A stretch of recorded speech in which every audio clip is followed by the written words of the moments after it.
Pimp my ship. So there we have Arky, right? You have two submissions.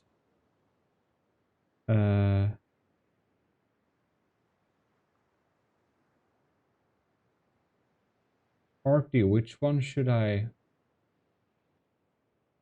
Okay, Ruby, you're Shield Cat. Okay. Then I know who you are. You're in the trial season 2. Necro program. It smells like boat. It definitely does. Probably should just do a retaliator looking at what I submitted. Yeah, you know, I'm gonna spawn, Artie, you wrote first here of those presents, so I'm gonna spawn both of your things.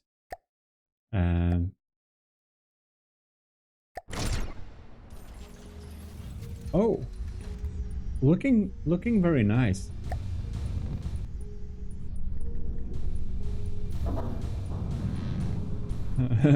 Probably not designed for AOG fleet spotters. Nice. So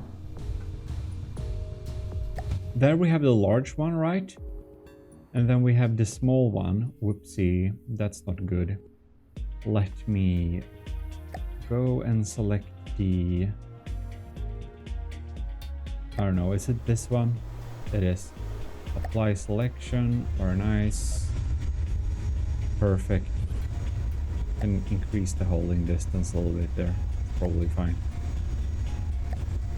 Alright, so we have you there.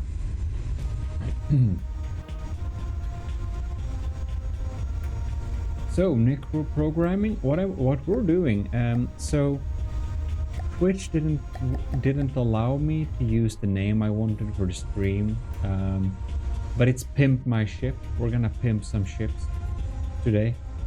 I couldn't write pimp, not even with an one instead of an I. Oh, you did have a submission for this too. Well, that's cool. So, Artie, what is the thing I made slightly shit on purpose because it was an easy craft? Okay, Retaliator is there. Retaliator is in white player's color. What is in lightning hoods? Alright, so I guess we'll just begin with the lightning hoods then. The what? So you made this here for the lightning hoods. Yeah, it looks like their logo. Like the design of it looks pretty nice. So I guess, especially with the jet engines and stuff like that, really nice with this little detail we have going on. I suppose I don't know exactly what may be off with it, but I guess it's not the aesthetical department. You're looking for some pimps on here because I think it looks pretty nice. Yeah, and we have we're accidentally firing some stuff here. I guess we can. Do we have a little is that the charge laser? Yeah, so that deals a lot of damage for a few seconds and then it's like game over, is it? That's too short. No, okay, now we got again. Now we got a little burst. Alright. I should check the little chat here too. It's in the spawn menu. Okay. Aurora Singularity. Well, very welcome too. Empress Azusa. Well, very welcome too. Yeah, you can change your submission. I don't remember because I think you wanted me to look at your really big spaceships thing too, but we're open to just swap and look things up. I haven't really checked them before this. As you can imagine, the rare occasion of the streams. Oh, are these lanterns?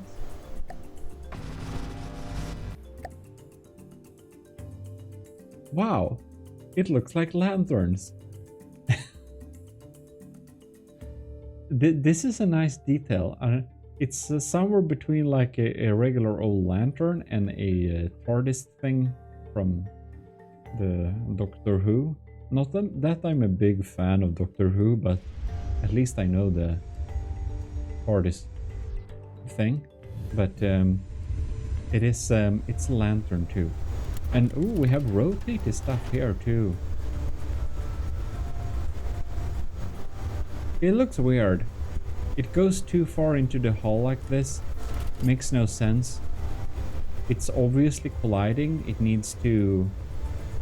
Like, if you go into this amount of extremely good detail, I think we have to like dig out some parts here, perhaps. It's gonna be... Yeah. I don't know where all the decos are, but like I feel like we should perhaps have a cylinder. I know it's just overriding the previous cylinder, but maybe just something so it doesn't look obviously like not possible. But it's very cool with rotating parts. I'm just nitpicking, but that's what I do, I guess. This is a very nice coincidence rangefinder swap here. All right. I'm just going to check out this here, and I'm gonna check the chat too. See what you have been writing. All right. I sent something called the Singes. Not that big. I sent something else in the thread. New thing is the Imperialis. Well, that's very nice. I'll take a nice little look at it later on. Now, let's see here.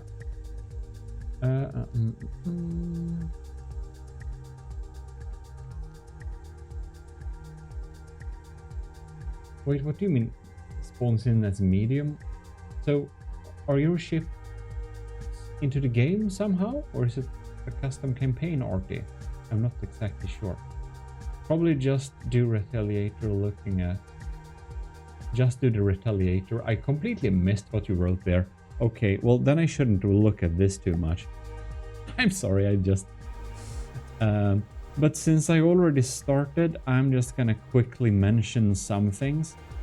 The laser destabilizer you have here, it's D-sharp. It's like it's unloading too fast. I don't think this small of a system should have this many destabilizer. That's probably just my opinion there, of course, but yeah. It has a decent amount of charge. That's a cool pattern, man. I like that. That's cool. I haven't seen a pattern like this. They're like interlocking. Of course, they're not like connected that way. They are connected via this point here. Yeah, that's a neat, tidy way to get away with this space constraint. That's good. Frequency doublers probably better than destabilizers here. Wait, what? It's like, why do you have fuel here? This this EMP insulation is not... It's not this doesn't work. This EMP insulation isn't complete. It is partial, it looks like. It looks like it's partial because we obviously have connections here to to the AI parts here via the engine system. So the engine is gonna collide with these things.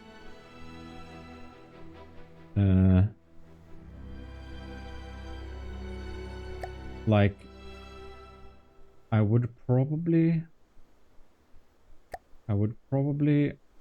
go up and let's see here where we could output it reasonably. There we have a long line. This is like a lot of heavy armor in the middle of the design here. I'm like, is all that heavy armor really needed there? Couldn't we just, you know, like place this here and this here, and then it's gonna go out at this point, so we can just remove blocks to the outside here, and this should be an A-OK engine system, and that would most likely allow you to remove these blocks in order for yeah, okay, but then we have this part too. Yeah, it needs to be rebuilt a little bit there. Anyways, I suppose for it to be easy, but what is in medium in the spawn menu is what I meant. Okay, but what is what in the game? Like, I need to check what.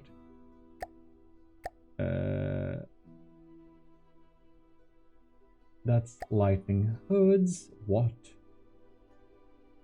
What?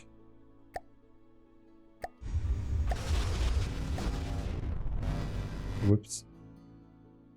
That spawned too far away. Oh, look at that. Here it is. Cool. Nice. You got it into... It was the first ever big vehicle made in From the Depths. I sent something that's called the Hypersian. Alright. Well, nice. It's got into the game. Well, you said I shouldn't look at it too much, but I guess some rotated bits could be fixed there, and the EMP insulation isn't complete, so it would need to be remade, and I would suspect that the destabilizers will make it unload a little bit too quickly, possibly.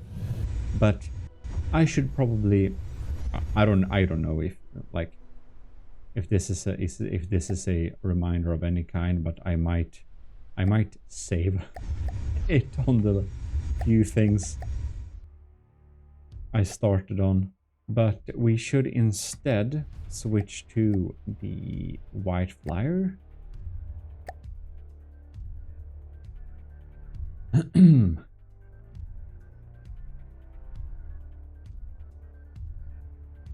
Oh, yes. Oh yeah, I know. Barons of the North, Azusa. I think that's something I would like to try later on.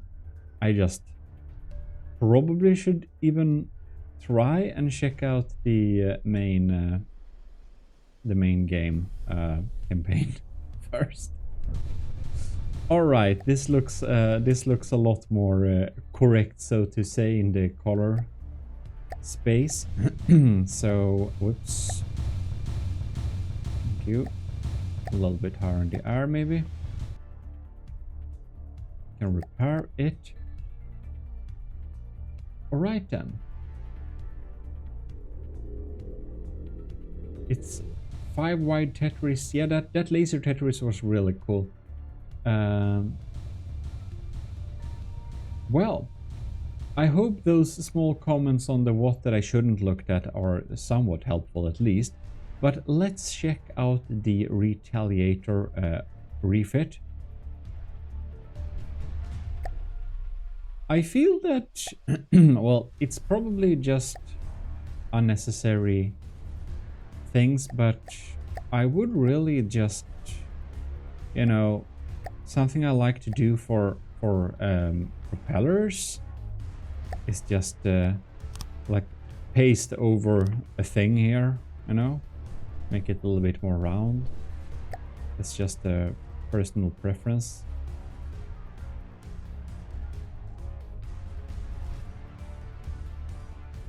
a little bit sharp edges here. It's strange it goes from around the pod to a square support. It would kind of make more sense if it was square here too.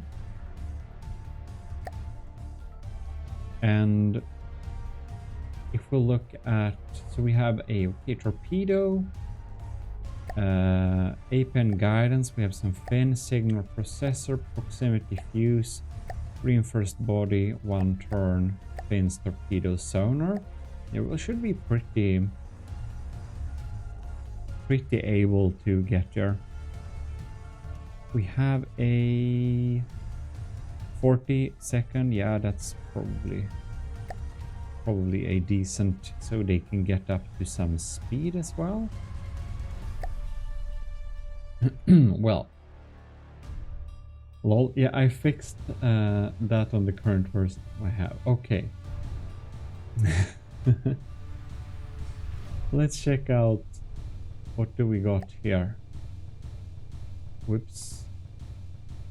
Variable thruster, turning thruster, fence. A bit of fuel. Okay, so they activate instantly.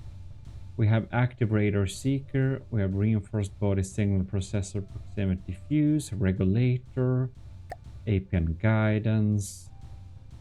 Seems to be a pretty normal setup for that one. A little bit sturdy type of... what do we have here? I'm just gonna check the guns. Do we have... They seem to be balanced. That looks good. And then we have the recoil. Your absorption is a tiny bit higher than the recoil. That's good. Looks like the same for the other gun. And we have a frag at... Yeah, okay, I think... Gunpowder, base bleeder, ED, frag and armor piercing. Looks like a pretty balanced shell. Rail assisted. Should be some scary penetration. Variable thruster. This is okay. So we have a variable thruster, a turning thruster, APN guidance, and a missile interceptor. Makes sense. Basically some of those. Now I don't really know much about white flyer design strategies, but I feel like there should be some temple or something in here, perhaps, you know. I feel there should be some, like, what is this? A nice dining area. A bit off vibe. Should be uncomfortable hellscapes. Think, you know, I guess Baron Harkonnen is a good source of inspiration. Salusa Secundus guards or whatever. Yeah, I feel there should be some like blood just flowing down the stairs would be nice, and an altar in the middle or something like that. That would make sense. Just checking out here. Well, it looks pointy and nice like that.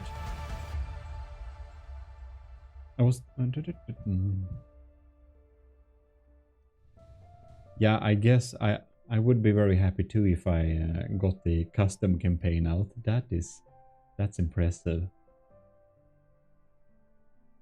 I'm gonna snooze the ads here. Right, so we have some comments on YouTube side too. From the depth, sample text sure has been a while. Welcome to the stream, sample text, and you submitted the Colossus class battleship. Feels like forever ago. It was forever ago. Sample text is it's a rare occurrence when I stream. I'm very sorry about that. It's how it is right now. And Tung Gwen, hello, very welcome. Yeah, okay. Mm. Okay. Something I think can be a good idea to do, like, I'm not the most crazy interior like building person either, but a crazy thing you can just do to, like, if you wanted to add the things I talked about, just like use a thing like this, like a, no, that's the wrong axis, but like a pole or whatever, and make it like weird, and just like make it, you know, in some weird things, and like add a few more, and sort of kind of good to go like that. Can add some vibes or something, you know, make it like flow out like this. That's how I did it on oh yeah, I think it doesn't work in these fleet colors because they may look a little bit too black, but here we can see we have like an oil spot just like that. It looks better in my fleet colors because then it's a more subtle addition, but stuff like that can give some good vibes. As for the systems, I'm gonna check this one too. That's the same, right? Yeah, good. You have some eads. I'm just gonna check out your turrets here. Ooh, that's some thin turret neck, man. I wouldn't do that. No, this is gonna die so easily. This is gonna die very easily.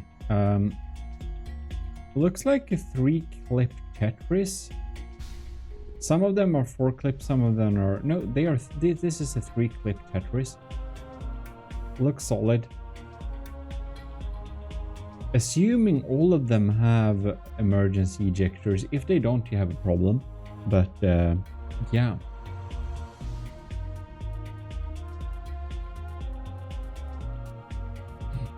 You should play both. You should... Yeah, I should. I will play Barons of the North. I want to play it. I just want to try to beat Nether first. And I have no good excuse for not starting on doing that yet. So there is that. Well, the turret looks solid in general, but having turret nicks is something, in my experience, never a good idea. But if you have turret nicks, like, I'm just gonna go to this thing, and I'm just gonna go to this thing. So when you have like a 3x3 area, you're pretty vulnerable. And to make yourself a bit less vulnerable, a smart thing can be like having less armor in the middle and maybe using like more lines of these guys.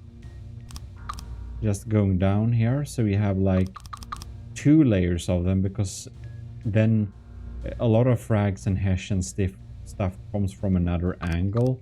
And if you have another connection line up like this, especially not using them, but of course using the 5-meter variant that connects to each other, if a stray frag goes, you have a much lower chance of it actually being destroyed and still being functional.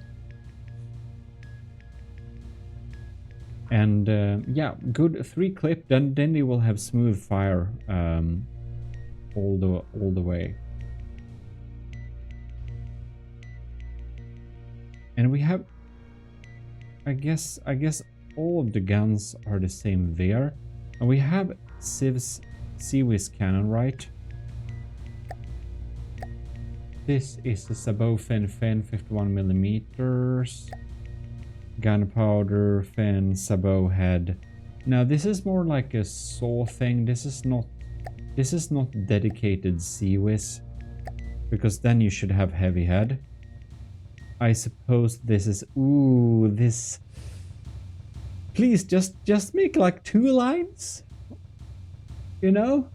It will be so much more survivable You can have like, if you want the 3x thing, you can have like one line going down there and one line going down here and one to the side. It just makes it much more survivable. Here we have helium pumps. Alright. To give some extra float, but I don't know where they are. That's so many of them. Why do we have so many?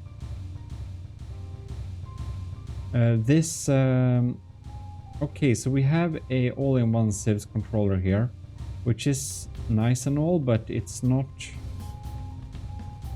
this will actually be able to, via the turret, this can be hit. It can go through the side of the block there. You will need to have a piece of rubber between this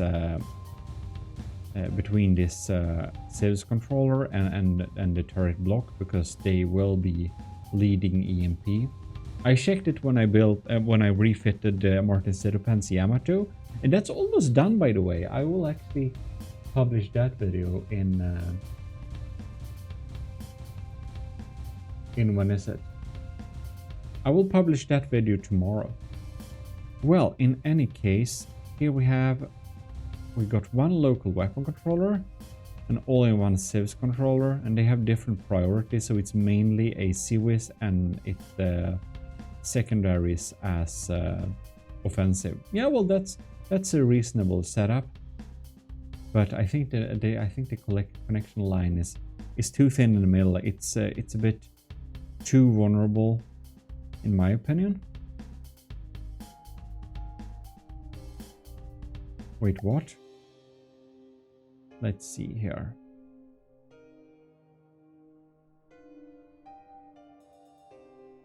We have a pack here. I never build packs without connecting up both of them, but yeah, I guess you don't have to. I just never done it. I don't like the necklace because it's hard to make it look nice because it makes it really fat. Yeah, I can understand that, but I would say don't rely on a single connection point. Maybe I can get up an example here. If we go to... so I don't build necklace turrets really, but when we have the Ultra Yamato refit things, let's see if I can check my upgraded versions of the turrets for an example. Like that one, for example.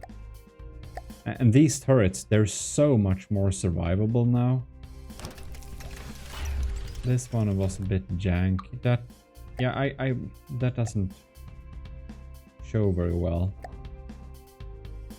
This one, perhaps, one of the main guns.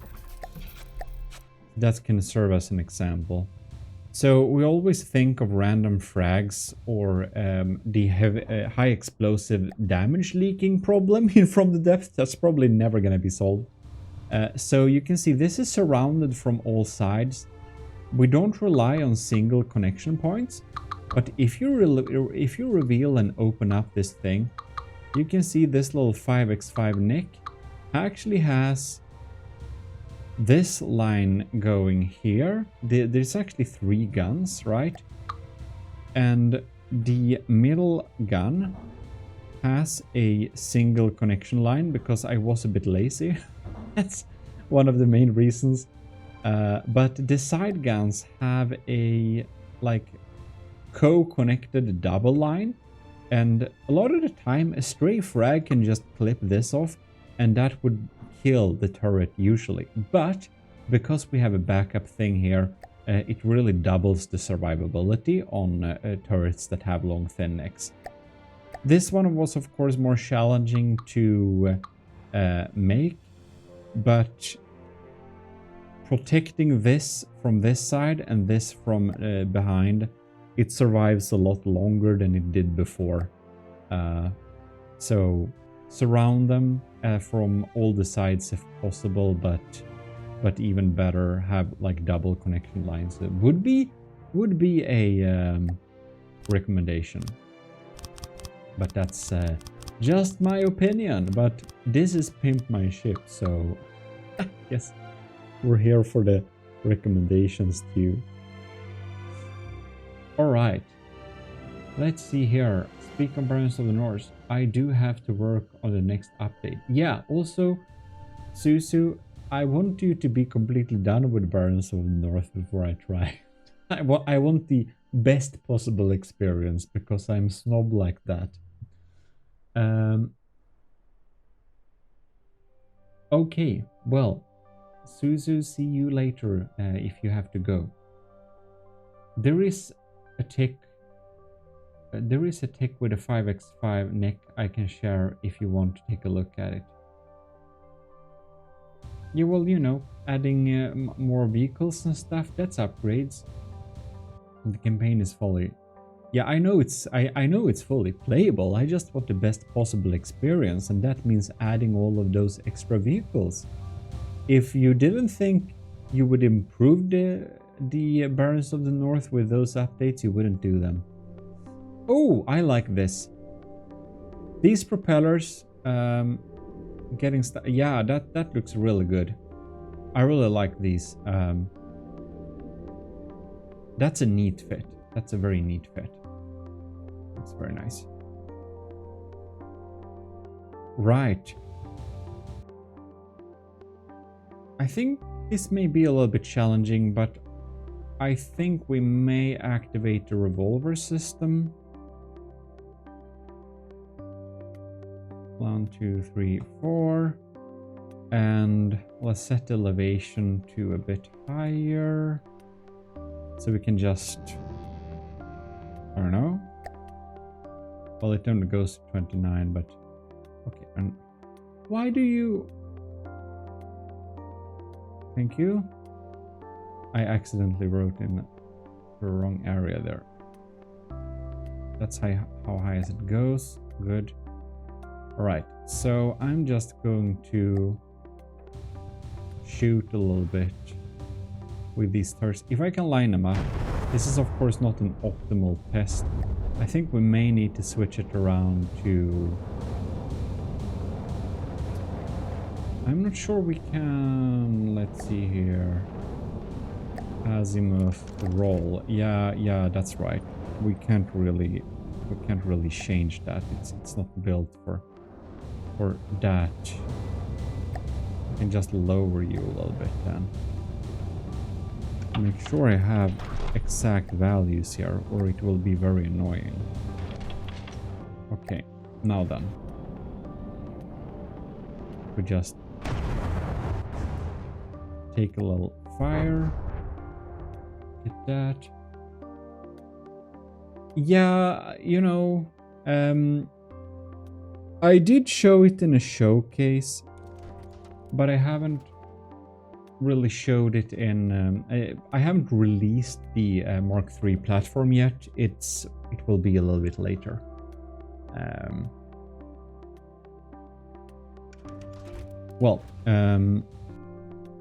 We'll do the final testing, but anyone that's enlisted in the army of gmodists, you can just self-assign the role in Discord and you'll get access to the early access version of the platform Mark III if you want to play around with it already. Other than that, you'll have to wait for a few updates and a few fixes, and it's gonna be on the workshop, but I'll make a video about that too. Well, in any case, I'll need to jump back to this then for a revolution. Is it? Yeah, I think I'm gonna switch to the stronger armor like that. I'm gonna go back to you, and I'm gonna just fire. It's a bit more set up to test turrets by themselves, but we can just add a ship on here too. Yeah, well, I mean, it's not the world's most expensive ship, but if you put up, like, this is some pretty serious armor, to be fair, so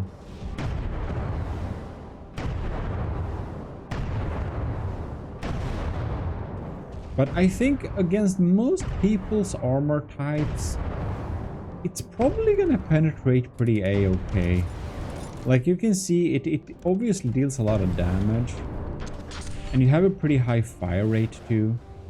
Now, I don't know if there's shot down there. You see it goes through some stacked. This is what I mockingly call the Reddit armor. I don't like this type of armor, but this is what I call the Reddit armor. And it, I mean, just one shot it goes through a far bit. This is of course like Reddit battleship type armor. It's very thick. It's like when me and Rorston just in the From the Depths podcast was just shitting all over Reddit armors, and like some week after that, the Reddit got spammed with mock fake armor types with just only ammunition and stuff like that. It's like questions, stupid questions. Is this good armor? And I felt that I think we may have triggered that. And if you haven't watched you don't have to watch it, you can listen to it from the Depth podcast. You should totally do it. It's on Spotify and on YouTube with the video option, and on Apple Podcast too with only the sound parts.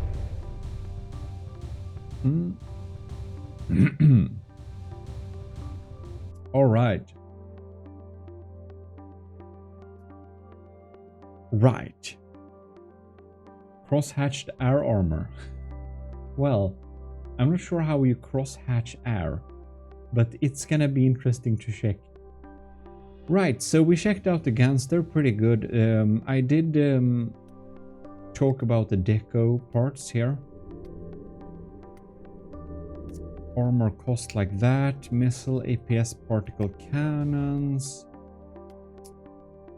I like the particle cannons that they are so stuck in there. I do fear that this bit is gonna be like accidentally hit by itself, so I would probably add that back as a deco just to not cause issues. But that's just me. I'm gonna check out about that. Let's do a front to back cut through. Alright. It's a lot of blocks, man. It's a lot of alloy. Oh, and there we have all the tiny little... It's not the ship that's so large it's gonna cause a lot of lag, but... Yeah, we have a lot of tiny containers. Some heavy armor poles. Good that the steam parts are underwater. That means it's not gonna catch fire. A simple single layer of poles as armor. For the turrets, that's acceptable. I would totally put like one heavy armor beam or something for the bottom here. That really helps with survivability. And considering how much you use heavy armor... Yeah, okay, good. There we have heavy armor beam slopes. I was thinking they all were alloy beam slopes, and they are not. They're also facing the right direction too, so that's really nice. Very few people actually put that right. You may overdo the armor underneath it a little bit, possibly, but yeah, that's not a big deal. Do you have any accidental connection points here with EMP? It looks like this one is pretty safe. Yeah, looks like properly constructed. Perhaps a bit thin armor on the side. I don't know why this sheet is not heavy armor right here, because that's a lot of the damage tends to come from those areas. More steam underneath the water, that's good. Yeah, you have heavy armor beam slopes in all the important positions. Even though this is a bit daring, not having a couple of heavy armor beams above, as if the weapons from the enemy would not come slightly from above, which they usually can do. So probably a bit more heavy armor beam slope on top there. Armoring like the back portion, of the turrets with heavy armor is probably not needed as well, because you only need it from the front and the side, since you have the bulk of the ship from behind too. So it's good to have, of course, but it's not always necessary. Then you got some of those EMP surge protectors. Looks pretty solid. So I guess that's my tips for this design. If there is not anything else you think I should add there, then I guess that's it. Well, Netramira, very welcome to the stream. As a beginner, going to Reddit for advice was my biggest mistake. I can get that. Yeet Max, very welcome. Hey, how do I submit to shipper? I do believe that shipper is ready to be reviewed. I'm the guy who is making a ship with very detailed interiors. Oh yeah, you made the Garry's mod slash source engine slash Half-Life slash like Counter-Strike source type drawers, right? Do I? If you know this, if you know your source assets, you know, check in the background here.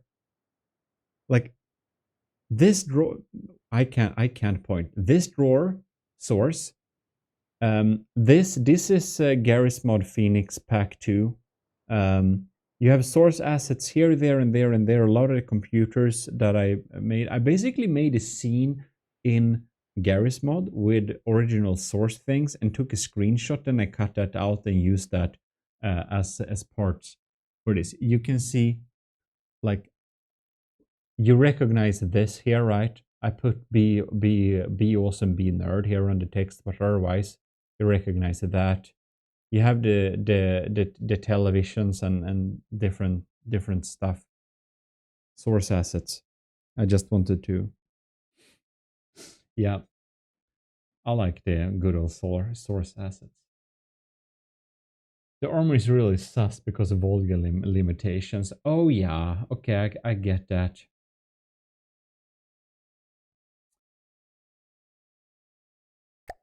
I wonder... Now, it's a very detailed and nice looking design, so I'll save it for, I guess, inspiration, remembrance, whatever, but it's...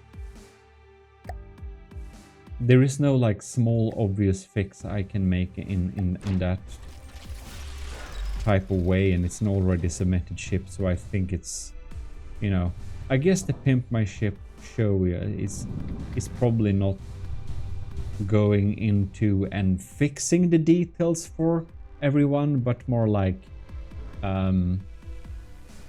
showing the biggest ropes of it, or if it's a real beginner that has a lot of things to learn, then it might be easier to just find some things to fix.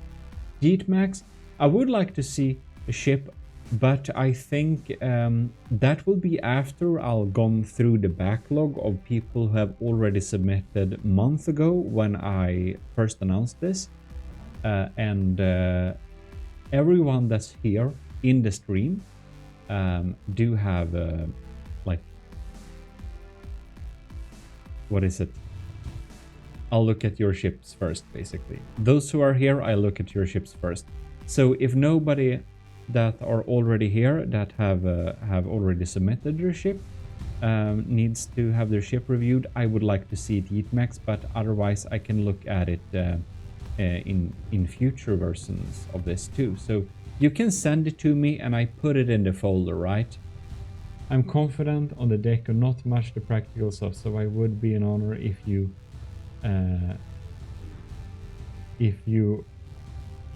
were the one with the big scissors. Did you say the big scissors?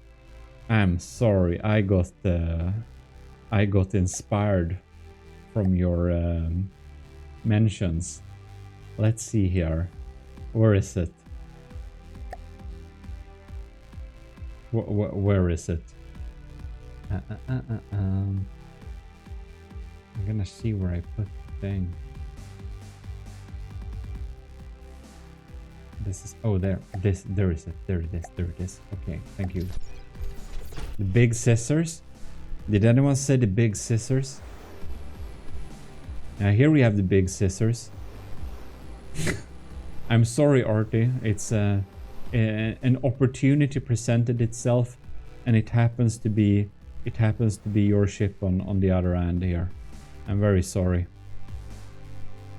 The big scissors. I'm gonna use the big scissors.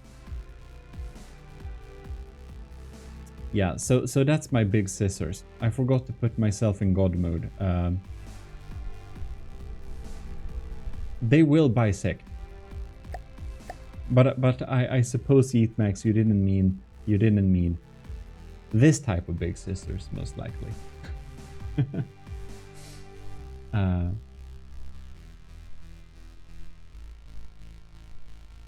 So Eatmax, you can DM it to me, or there is a thread in the Discord where it's like Pimp My Ship submissions. You could put it there too if you don't want to DM it for some reason. It's either way. Now I got a bit curious on actually providing a proper bisection, so I feel we'll have to do that.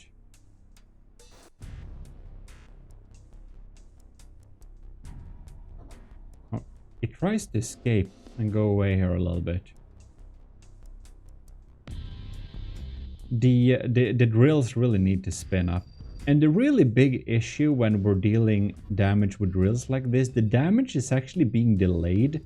So it will like deal damage for the coming minutes, annoyingly enough. And we can cut this for a while here, and then we can go away, and it will kind of continue to deal damage to the block. So the damage kind of...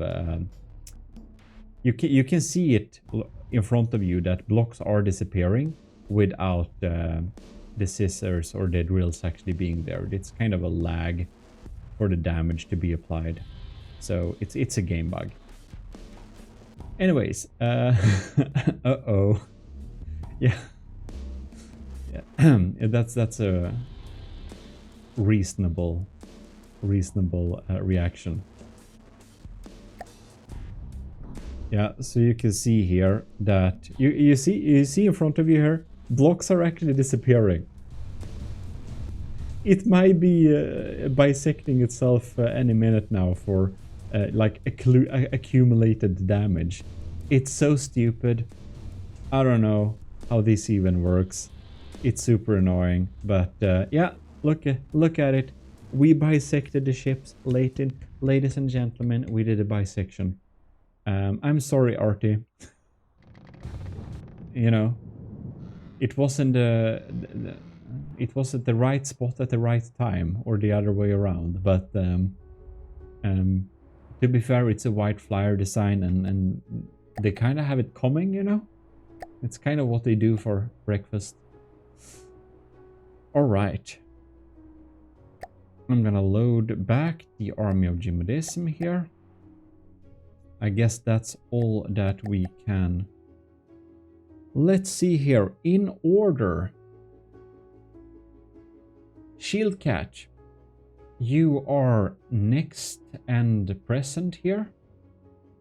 I love Big Melee. Yeah, me too. It's too fun. I'm just gonna mercy despawn you. Right. Now I'll need to go back and pimp my ship. There we have Doomed by Fire, unfinished challenger. Oh man, that's like a Gimli class submission, cost-wise. I like the like hole shape here. That's pretty cool. Oh, it's kind of a Doom pack system, right? All right. We're in desperate need of a paint job. That's my first reaction. 30 seconds. Wow, yeah, this is a big scary. Big scary. We have a lot of munition warners here. Why do you have so many munition warners? Well, redundancy, of course. And since you only have a front face to face the enemy, that makes a lot of sense. But they do detects requires an obstructive view out of the front of the camera to function. So if you want to have munition warner, as I understand it, yeah, you actually put some here too. Like this has the same view, you know. You can you have no blocks here. Yeah, no, you don't. You can like install one here, and it probably has like the same view as those in the front too. I think it's okay. Shield cat. The fire update killed this thing. That's interesting. 225mm sabot. Sabot head. Okay, we have some rails here.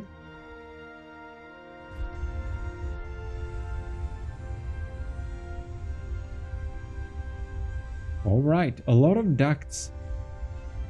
At this point, you could just probably have a empty space protecting it. We have stacked. We have some stacked stone like this. Usually a smart idea to back it up with a beam, of course. But yeah, properly protected smoke there from EMP. That's very nice. Combustion jet engine. Yeah, we'll have a lot of them there. Feel like we should do a cross section here. Just go review how it looks like here. Looks like the laser system is completely EMP insulated. It's very smart of you. Seems to be decently protected there. And I see the issue here. Here we have all the boilers. Yeah. This is gonna burn down pretty quickly. I can see that the fire update really caused you some issues here. One thing with like spinal connected guns like this is that even though it may not be like obviously needed, it can be a good idea to put them on a turret, even if they are inside and they can't move around, because the it makes it more survivable basically, but because other than it's not as vulnerable to be damaged from the same structure, essentially. I can show you my New Rumble tank as an example. And this is something, this is not like my good idea. This is our beloved setup who taught me that strat. Actually, I'm gonna spawn it in and show it to you. Never seen on the channel before. The Rambler. Here we have Army self-propelled gun, Alpha Rambler. I'm gonna dock it here. There you go. We got the Alpha Rambler. It actually got pretty far in the tournament. I was surprised. It's what's one of the better designs. This thing, however, is an absolute beast. It uses only charge guns. We have a charge plasma with 112 charges. We have a pretty normal APS gun. This is like the only APS gun I made that doesn't have emergency ejection defuses. It just literally ejects them out of the tank. And then we got a charge laser system. And you may think these are on blocks like this, but they're like not. They are each on a little, you can see here, they are each on a turret. And they're really crammed. So when I go here and like control these turrets, you can see they really, if I just aim there and move, you can see they really can't move around very much. They're pretty much stuck in here in their places, but doing this strategy makes these guns survive a lot longer, that they are actually on turrets and that they are not just spinally mounted weapons. So if you want a spinally mounted weapon, I would highly recommend you to put it on a turret, even if you make the turret move like 0 degrees or like 1 degree to each side. It's a very much better way. And if you do this, one of the main reasons why we want to do this is that you can EMP protect. You can EMP protect the local weapon controller a lot better, so you can have a lot better redundancy, because the issues. Yeah.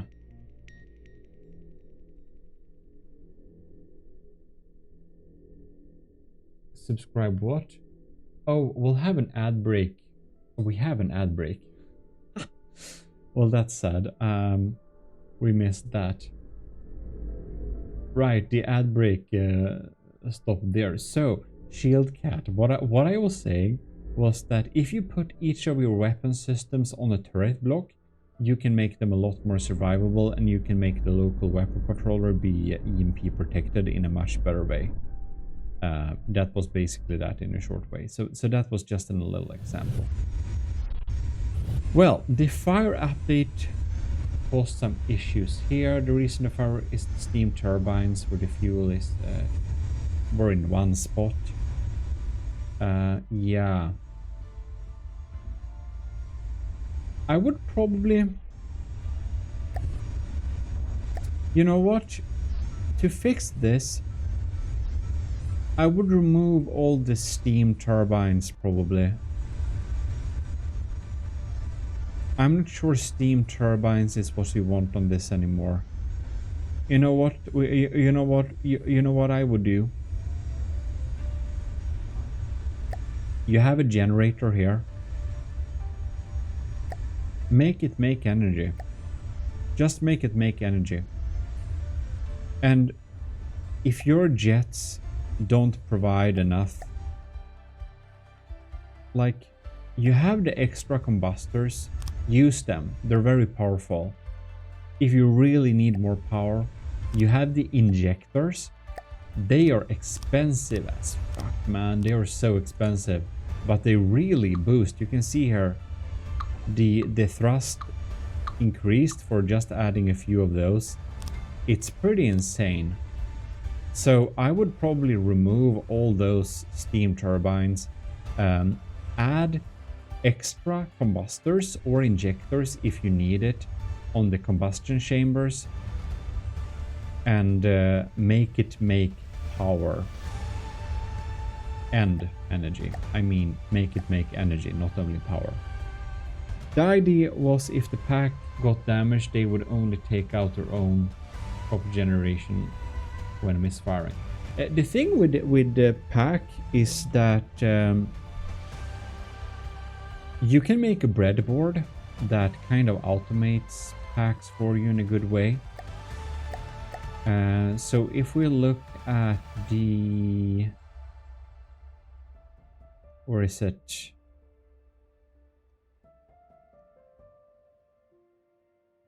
Let's see here. The Carver class hydrofoil pack boat. This little beast has a And this is we built for our commissioned officer. This little build here. It's a carver for Lieutenant Gravy. But this thing has a thing that particle cannon close range. It's set to a variable reload time based on how much it has charged. So it kinda, you know, can reload and fire whenever it can. And you can set it up to fire when you only have the energy required and stuff like that. Let's spawn the crossbones for fun. I'm gonna make sure your packed boat is completely... I'm aware of that now, I wasn't then. Injector combustor things are usually never worth it. Just make it longer. If you make it longer, RT, it will be so much more vulnerable. In Gimli battles, you really need things to be quite survivable, so that they are not vulnerable to being damaged. We're pretty slow in turning. I know it's not a finished project, so there is that. Shield Cat, you have your iconic purple style. It's like Twitch purple. Alright.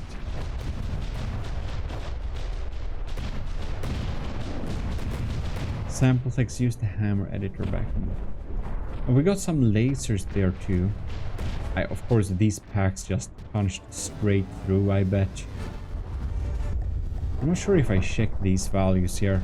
The laser is actually some pretty serious business, but the total firepower for this is pretty low, so it better be quite evasive to survive that. Just have multiple custom jet engines then. Yeah, well, as you probably saw, there is multiple custom jet engines inside of here. It's just that when it comes to the Gimli battles, yeah, you could get, maybe you can have a lot more of them, but you already have a lot of them. And if this is not enough to generate the power you need, yes, you could double or triple these custom jet engines. But if you don't have the space for that, or if you don't feel that you have the time for fixing that, because that would be a major upgrade, I guess it would be a pretty good idea to just pimp them with a couple of injectors and stuff like that to make them, well, produce more power so that you can remove this big block of boilers and stuff like that, because otherwise you'll burn. As I'm sure you're aware. Also, you have a lot of ducts on top of here, but yeah, these small ducts are pretty cheap, so no harm in that.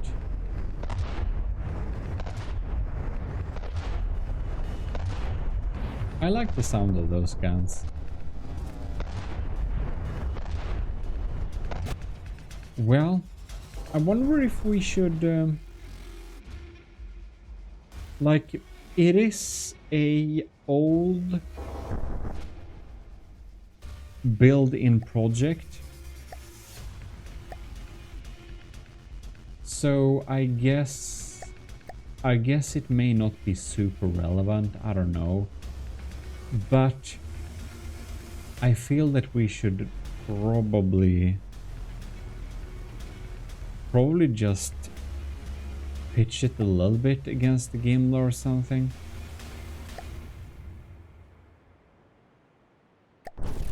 Just a tiny little bit in order to just assess it a little bit at least. Right. Fleets and forces, second chapter frontier.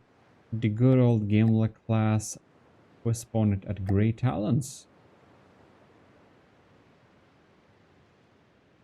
Well, how very tense. Now I'll have to wait for this to reload. I have to scare you one time at least. Can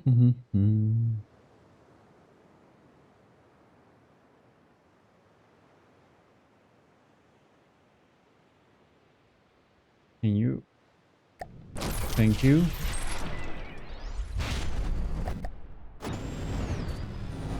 Netrameira, I'm worried about my submission. Sana funny. Yeah. Technically, it can one-shot it, but only technically. Yeah, the Gimle's Arqueballista Invictus can technically one-shot it, one-shot its enemies, and in the entire Gimle Battleship tournament so far, we've seen that happen like one time. Ooh, you totally one-shotted this turret though. That's cool. That's cool. These are the exit holes, right? Nice. Turret block snipe. Like the AI snipe on the opening volley can happen, but never does. Yeah, as said, it happened like once for the Gimle. Like the Gimle actually critted something like once. Alright, let's see here. The laser is obviously a problem, but will the crams go through? Kinda not very much, but that kinda got really close. So if you would go ahead and fix this for a workable condition that's not vulnerable to fire, I would totally make this have a couple of diff civs, munition warhead body, diff guns to just shoot down those pesky crams. Now, I'm a little bit curious.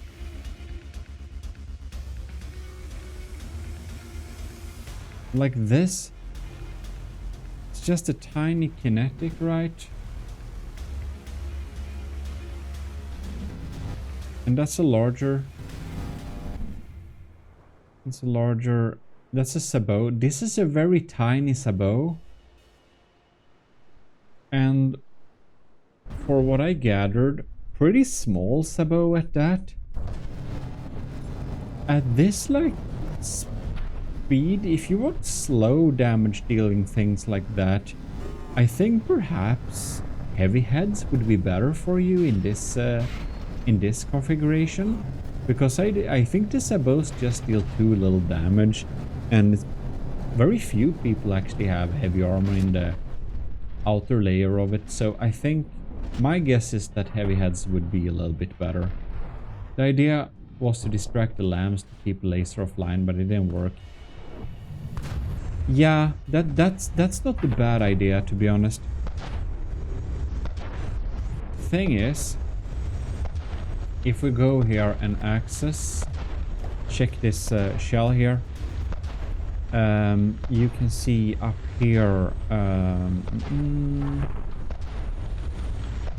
expected somewhere it says expected hell shell length. Doesn't it say somewhere here?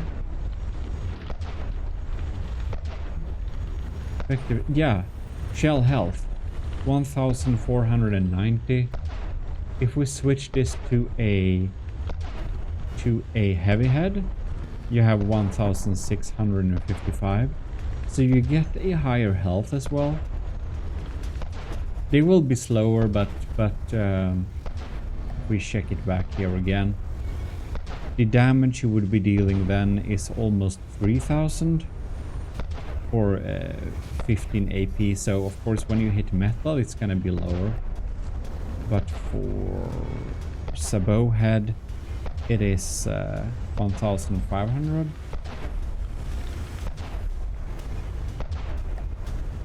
Well, I'd need to do the math to really see the results, so I can't promise you what I just said, but in my experience heavy heads do a little bit more effective damage. And that's not only because you shouldn't start blind on the armor piercing and armor class values of things either, because the thing is that when you have ripped off the exterior layer of armor and stuff, there is squishy bits inside, and then the heavy head can finish off the enemy kind of fast. The shell KD AP only 67,000. I don't know. If we just check this here. Whoops. And if we go to set it back to Sabot, it is 67k, yeah? It's because it's so slow. I do plan on rebuilding it, because stripped out the system versus have to rebuild the weapon systems to work better. Well, hopefully those tips so far could help you a little bit. It is holding up decently well though, so you obviously have a pretty decent designs, but you should definitely add some diff sieves. It is somewhat it's somewhat agile, but do you have proper smoke protection in the front of the ship? I don't know if you have, but the laser seems to be gladly eating at its innards. But the diff sieves in the front, absolutely, you'll have to have that, so that you can get rid of the first 5 volleys of the gimless prams, because otherwise, if you get hit by that, if you get an unlucky hit to the back, you'll have some major issues. Well, we're gonna see how this battle goes. But I should turn off my repairing. I'm thinking of other things to possibly give tips or nitpick on. One thing is probably that it looks like your detection may be a little bit lackluster, because you're pretty close to being blind right now. Yeah, you have very, very securely set up LAM system with like munition detectors and stuff, but I feel you don't have that many detection things too. Also, your anti-cram / missiles, your AMMs. That's not the AMMs. Let's see here. Let me see them in action again. Maybe they are. Yeah. Now I haven't really published that that video yet, but I haven't really done the testing complete yet. But if you want really good these types of things, what you need is turning thrusters instead, and you want them to be vertical reverse launch, because then you can tune them and set them up so that they have a 89 to 95% hit rate against cram shells that are incoming at you. And that's really something you need when you rely on these many AMMs. So that's another tip. Keep tuned for that video. It's gonna be an empirical testing video in the future. You have a capsization problem too. You know, consider adding propellers, you know, as backup lift, because propellers will make you be able to get out of the water. For the Sheriff class air battleship, I made a interesting little thing with rudders as well. So for example, like adding water rudders to the side and stuff, so that if you get into the water, they can kind of help you not tilt into the water because they're kind of maneuvering you like this. Oh, it's already lost. I never seen it die like this. Well, that's a first then. I don't know if that was any representative, but we can just repair it. Oh god, that lags. Dying is bad for your health. Well, Zuzu, so I heard. Oh man, this just goes slowly up. So for the next little review, I don't know if there is anything else I can check on this. Who's next in line? Who is the next who have something there? Is it necro programming? Yeah, it's necro programming, right? You're the next one here. Or is it perhaps sample text via YouTube?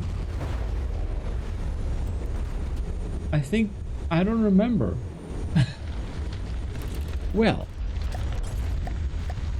either one of you declare yourselves, which one of you were first, and then I'll do.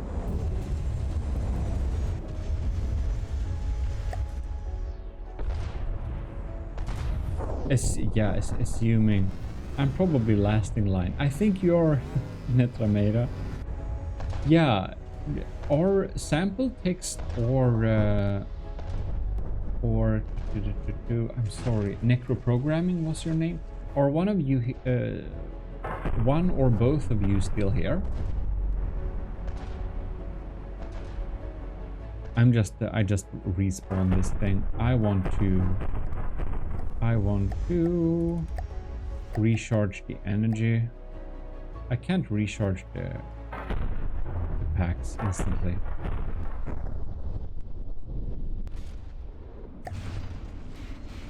Well,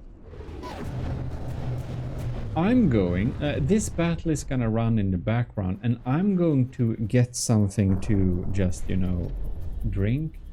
So I'll just leave this on here and like peacefully sneak away and refill my sugar-free cola.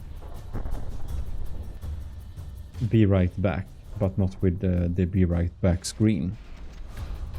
Just a minute. Right, I'm gonna mute myself now.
All right, I'm back.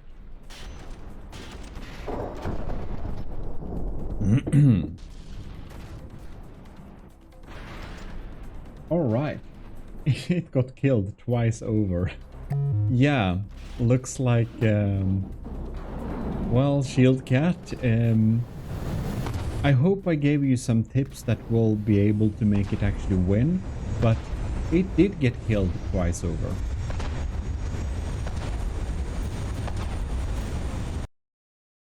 Okay.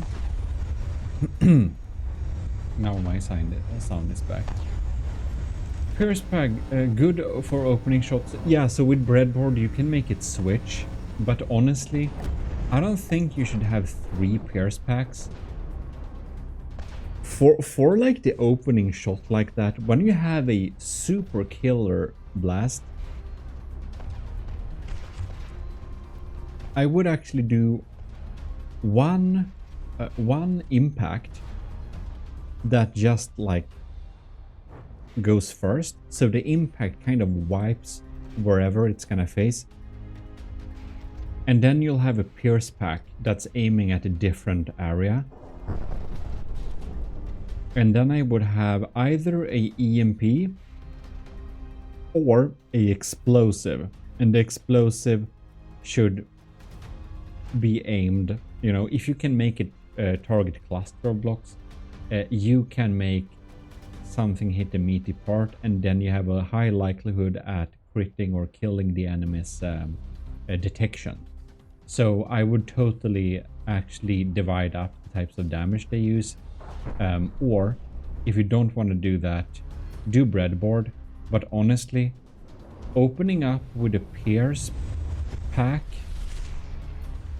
that can be really good for dense designs, but honestly, when we're speaking big battleship battles like this, I honestly think you should be opening up with impact packs. 3 impact packs on different spots. Man, that's gonna maim a lot of ships. Like, if you hit a turret, it will kill the turret. You can't protect from it. If you hit, it will make airships a lot less aerodynamic. It will remove the exterior shields that helps a lot of the designs kind of survive. So yeah, I think impact, try that, try some different things. Right, so sample text has not responded, neither has necro programming. So Zuzu, you are here. That's very true. And I'm going to find my Discord, and there you have you, Zuzu. I'll download your blueprint.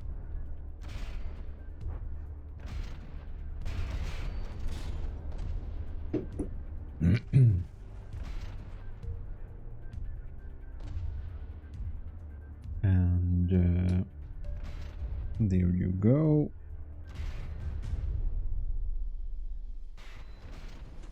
Right. Nice.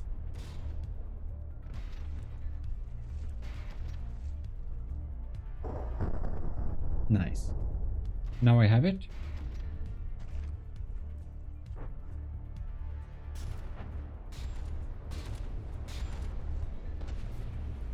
Right then. Shield kit. Yeah, the original brand board was the Pierce opening far down the length of the ship, swapping to impact, but that also somehow broke at some point. I'll do a quick fix. And yeah, Yeet Max, you have, I'm gonna, yeah, I have a message request. I'm gonna download your design and put it in there too. Let's see here. I'm gonna use your Discord handle to not be confused. YY man, right? I think it was. I'm gonna save it to the Pimp My Ship folder. Good. But we're going to destroy everything and load in Pimp my ship. Update.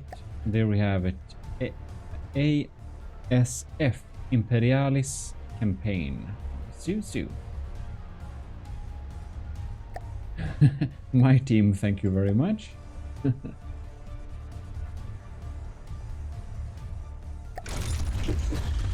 I recommend walking inside the interior. Alright. Looking very nice. I like the fonts you used here. Is that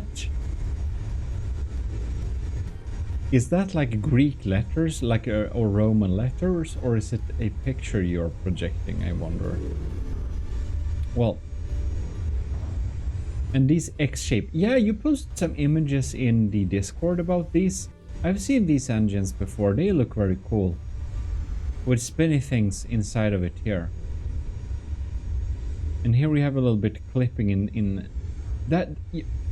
There is an easy fix to make this look like less strange. And that's if we take a really like dark block. And we kind of paste it in there a little bit. And we kind of make it like that. Sort kind of looks like a deep depth of some kind. And then we go and console screen is kind of pitch black. And then we can kind of use the console screen. So in your case, you could use the console screen and it looks like the rotation isn't colliding with anything. It looks like it just goes into a dark area where you can't see. Right. It's a picture. I see what you're saying. Oh yeah, well, I'm glad that was helpful. I'm going to go inside of here and I did a thing where I got the over-the-shoulders camera and I don't know how to turn it off. So I'm just gonna check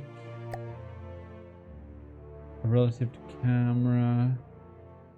Wherever is that? Shift Y.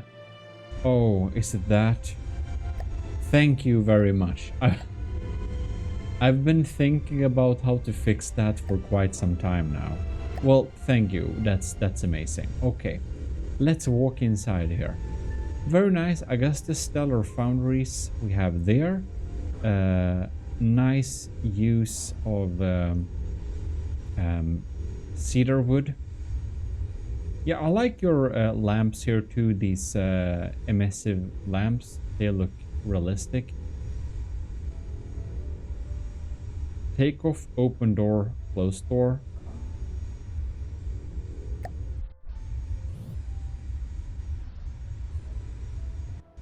I don't know where the door is, of course. Oh, there it is, of course. Okay, now I see.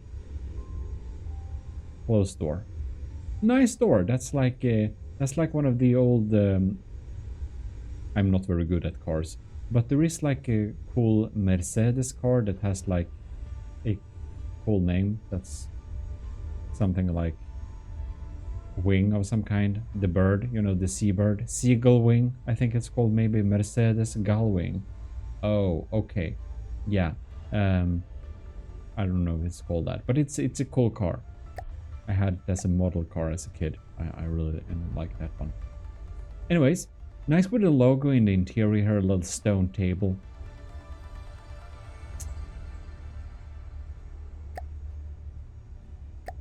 Nitpicking, I know, but we should totally have a drink here. There's like those super small details. Here we have. Setup made this drink before.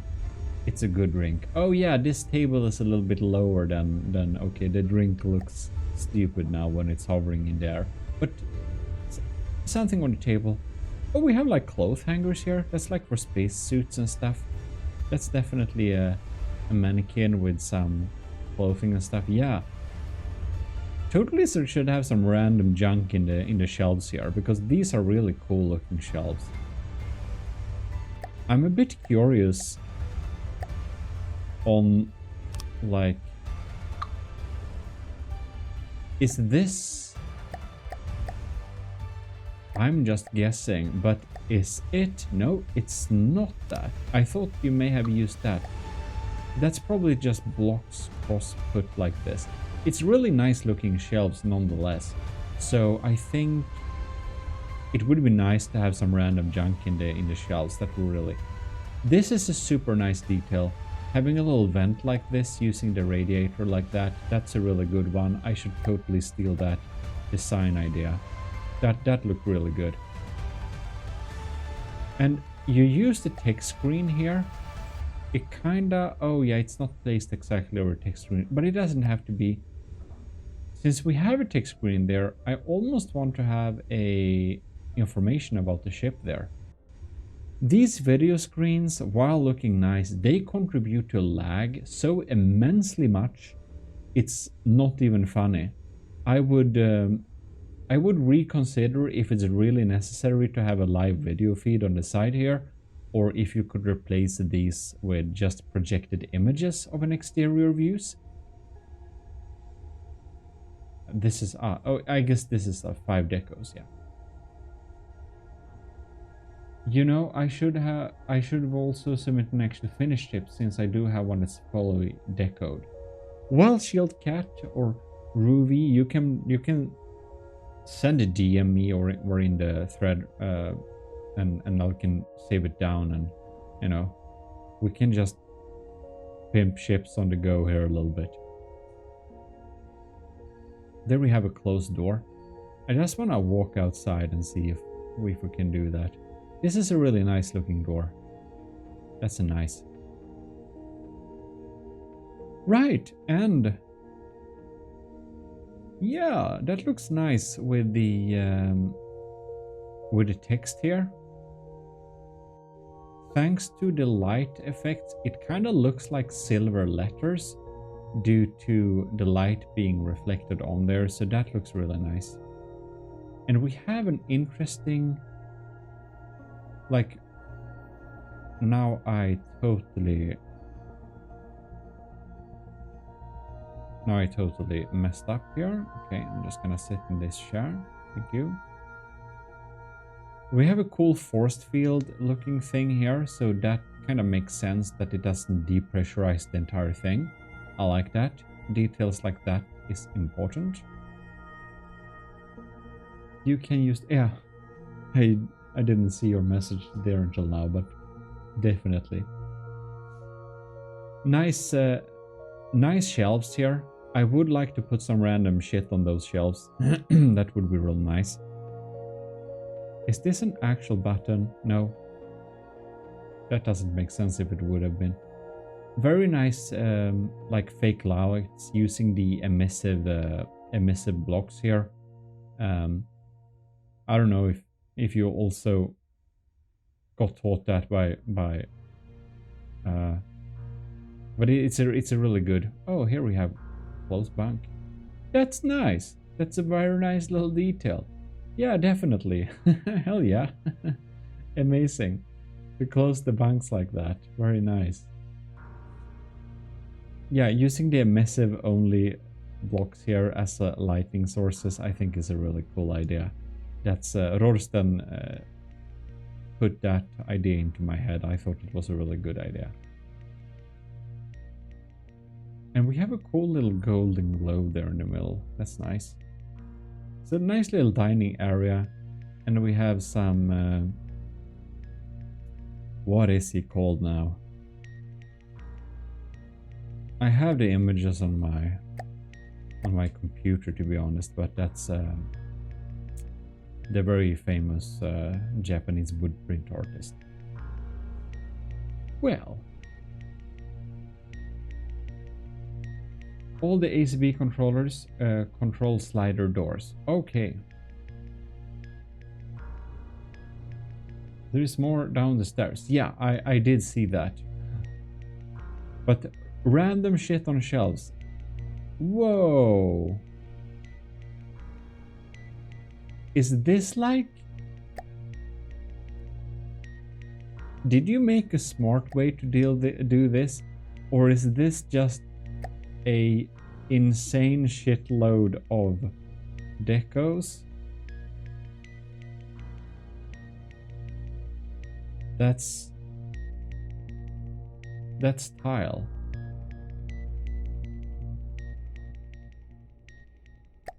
Oh yeah, oh my.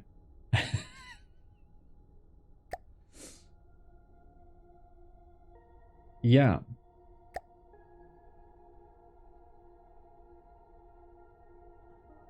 That's a shitload of decos. Look at that. Yep. That's yeah.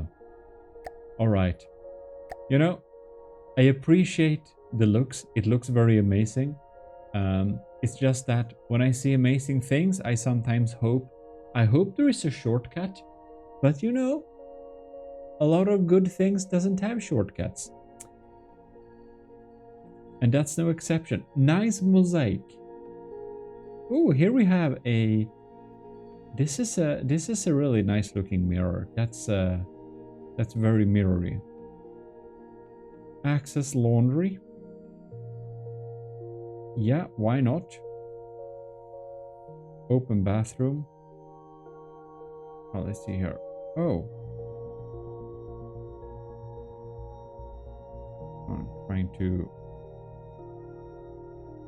open bathroom, close bathroom. Oh yeah, there we have it. Little bathroom door. Very nice looking sinks. This is one of the most detailed sinks I've seen ever. That looks very, very, very clean. And nice little tables. It's a very cozy type design. Built-in shower. Well, Zuzu, your toilet is not usable. Where do you complain? No, but it looks very nice. And we have a kitchen area over there. Yeah, looks very nice. I'm a bit allergic to the raw stone look. I'm a bit allergic to it. I would maybe... Oh, it's not stone. I'm sorry. I just tried to paint in air. I like to paint stone, but that's just a personal preference. Smart to use anchors as hangers. I didn't think of that. That's of course you can do that. Now it seems I get stuck to something unknown here. I'm going to go up here and I'm going to spawn a share to solve potential stuckness problems. Yeah, okay, so we have like a block here on the side. What is this? That's actually a metal beam. So we got stuck into a metal beam. That's not actually where you can go. So I accidentally got somewhere you shouldn't be able to go. Now I almost get stuck here a little bit, but that's no problem. But we have the same art style through it with classic Japanese 1800 wood prints. Again, would be nice to have some more stuff here in the you know, in the shelves, just to make it look like there is some life there. Can be like random junk. That's just, you know, a fake fuel tank that's kind of downscaled or whatever. Some like random crap that would look very nice. Yeah, and we have a nice little bed there, and this is the star sky, which looks very nice. It's obviously a star. I don't know any of these constellations, if there are any constellations here. I guess you could implement like the Big Dipper Everyone knows the Big Dipper, so you would totally have some store nerds very impressed if they saw that. Lights off. Oh well. And there we have open door. I'm a bit confused on where the on and off switches are sometimes. Nice looking thing. And that's another recommendation that you can do. If you want to have switches that make a lot of sense, you can hide the ACB controller thing to kind of make decos of it. So here, for example, I have a light switch. You can see it's actually like this, but I kind of resized the ACB controller area so I can kind of have it. And then I can have it look the same, but still be a little bit more better setup for 2 buttons. And I went really fancy lately. You can do all sorts of things. Let me see where I can find it. Protected button. I don't remember how this looks, but yeah, here we have like a protected button for detonating nukes or something like that. Which should have some glass on it though. Anyhow. Oh, you can deck over it? I didn't know that. Well, Suso, I'm glad I could teach you something, because this is some really amazing deco work, and my ships need to learn something from your interiors. It's a very, very nice artwork going through, having it look like this in the same style, and with the details. That's very nice to the bunks. It looks very good.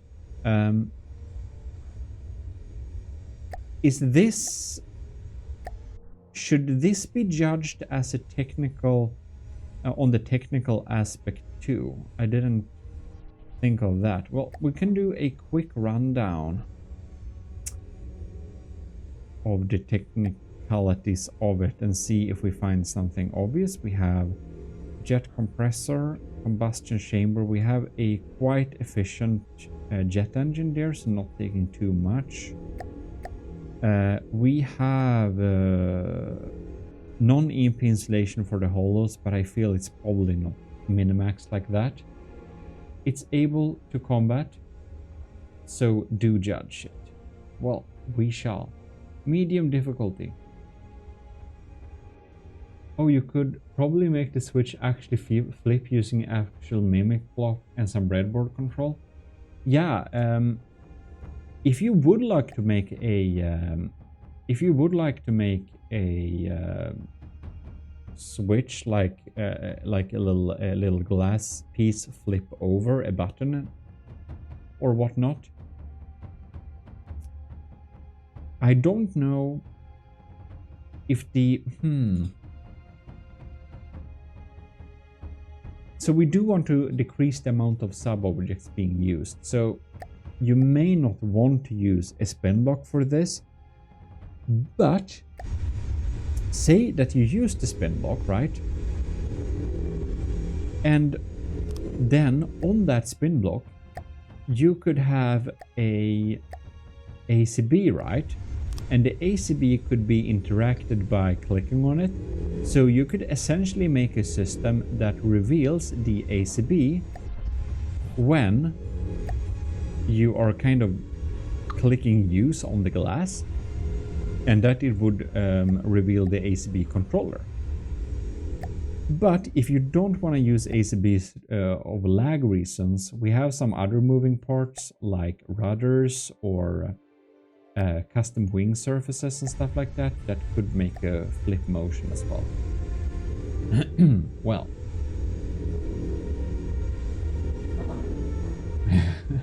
Steel Cat is Zuzu learned a new tech and will now update all the ships.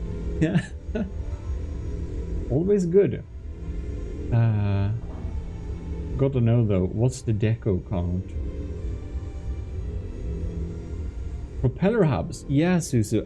Propeller hubs is a really good idea. Pistons is another sub-object, so that is not best for lag, but it's of course, if you really want a flip button that's gonna look really cool, propeller sub-objects are okay, but propeller hubs is it's probably the best idea here. Probably. Should we check the deco count? As Shieldcat asked. Block counter. It's not this menu. It's the V menu, I think. No, wait. Special blueprint maintenance. We have 5,090 decorations and mimics. I think I think the mosaic tiling is responsible for a lot of that. All right. So we got some detection on top of there. And this is a...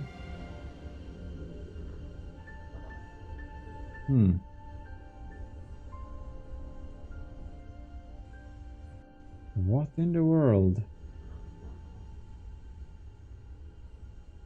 Where is the... There is the firing piece, okay. Right, so we have a 50mm gun.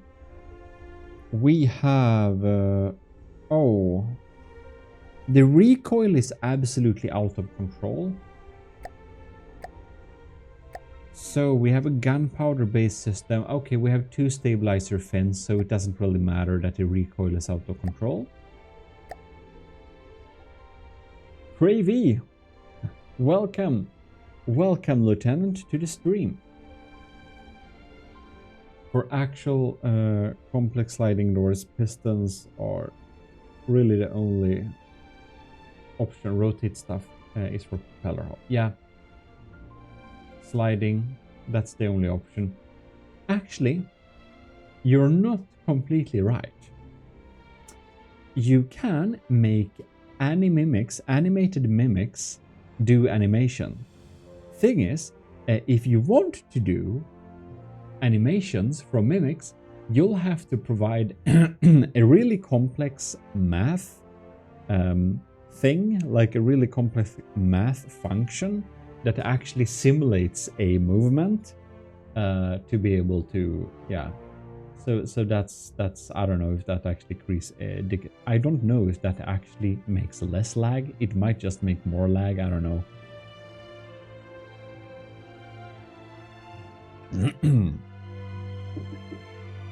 The tile is 1000 deco alone. Yeah, Suso, I can imagine. I forgot how much deco the Flint server room has. Sabofin yeah, anime mix is I'm not there yet either. I just learned how to manipulate mimics using breadboards, but animate them, that's too hard. You saw that revolver function on my platform? That spin motion, that is a really complex logarithmic curve that simulates that motion. But yeah. Anyways, let's check this instead. And we got a lot of nice propeller hubs there. Very cartoony missiles. I like them. Missile interceptor, APN guidance fence. Yeah. Pretty common interceptor. When you make them look like this, they should have fins. But if you want them to be more effective, you know, swapping the design and making them use turning thrusters instead, of course. Nice looking missiles there too. Very basic but clean shapes. Goes well with the rest of the design. Variable thruster fin, APN guidance, fuel tank, incendiary and said reactive warhead seekers. Yeah. Pretty standard stuff. We have a thrust duration of 20 seconds. You know, looks fine. Looks fine.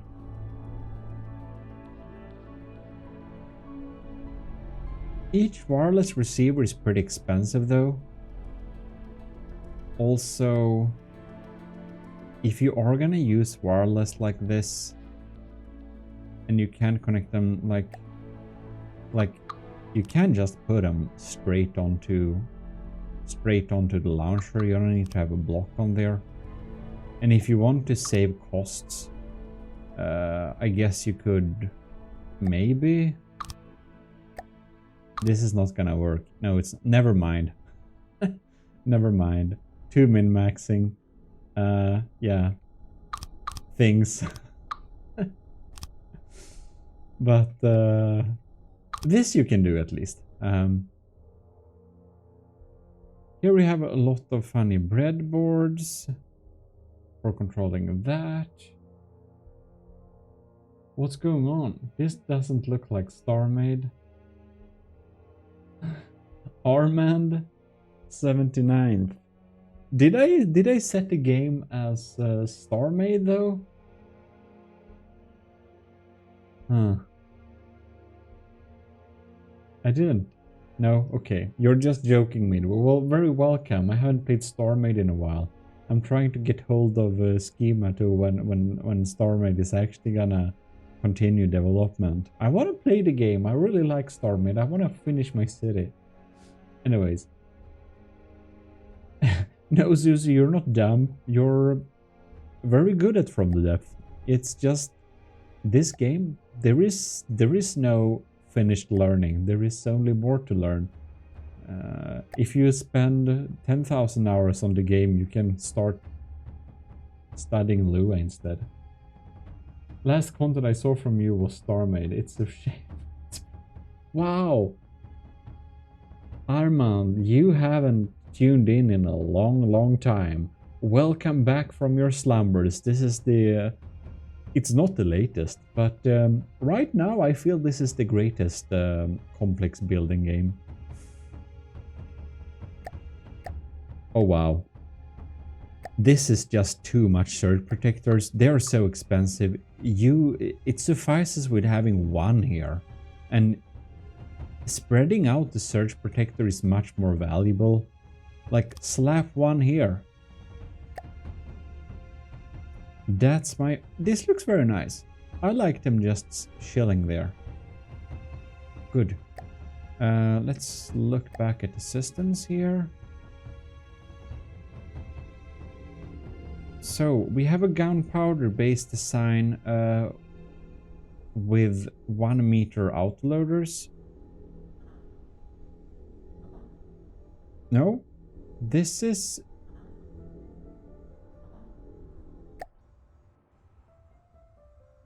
I didn't... oh man.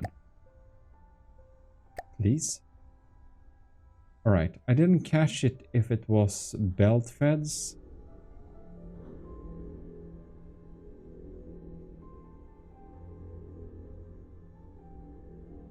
No? That is 1 meters. It's not belt. Yeah, 3 clip. Okay, yeah. Nice. It is kind of set up a little bit as a sandblaster of sorts that's very commonly used for CWIS.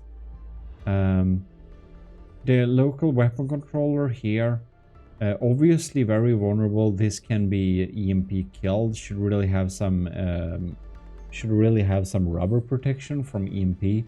But I don't know if Barons of the North like allow EMP all over the place, or if it's a built-in. You know, for campaign crafts, you can build in EMP susceptibility too. That's like up to everyone. All-in-one local weapon controller and all-in-one local weapon controller. Yeah, they have a backup at least, but neither of them are EMP protected, so I guess they're gonna die after a while. Yeah. Do we have more weapons? Each layer of heavy armor should probably be backed up with a block like this one.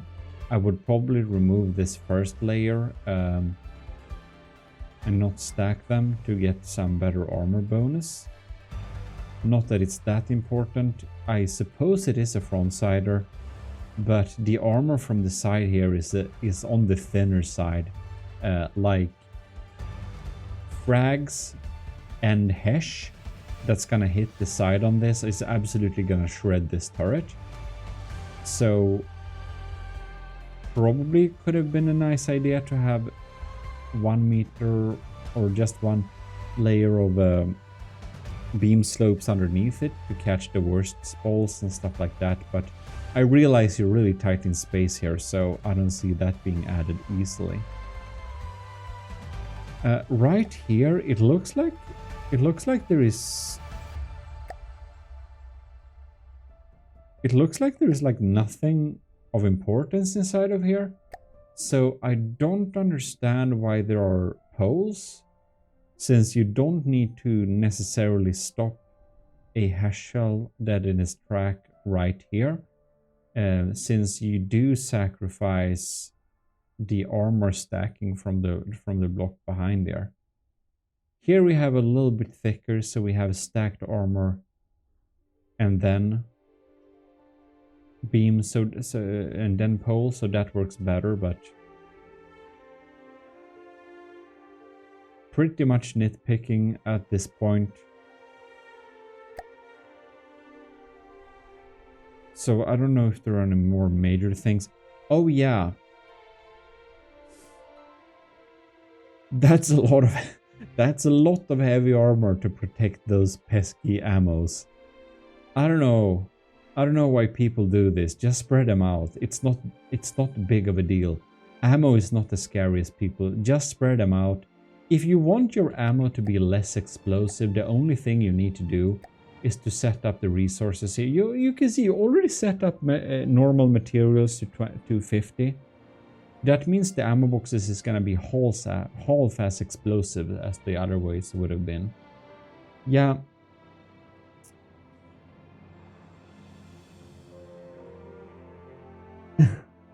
Question is, what is the thing combat range? Yeah, sorry Shield Cat, the ads on Twitch, I know. When I get better at streaming at some point, I'm gonna intentionally run the ads when I know when they are running, so it will always be when I take a break. But unfortunately, as things are going, the chat, this, you know, we are a little bit chaotic in our streaming schedule.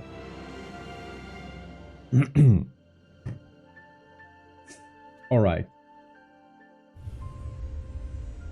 The armor is acceptable. It just needs some. It could need some. You know, I don't know how much combat. Obviously, when I look at this ship, I think this is mostly a deco build, and it does fight, yes, but it's not a min-maxed build. The ammo chain reacting. If you don't want the ammo to chain react, just put your nominal like levels to 10%. And if you do that, the ammo is gonna be so not explosive.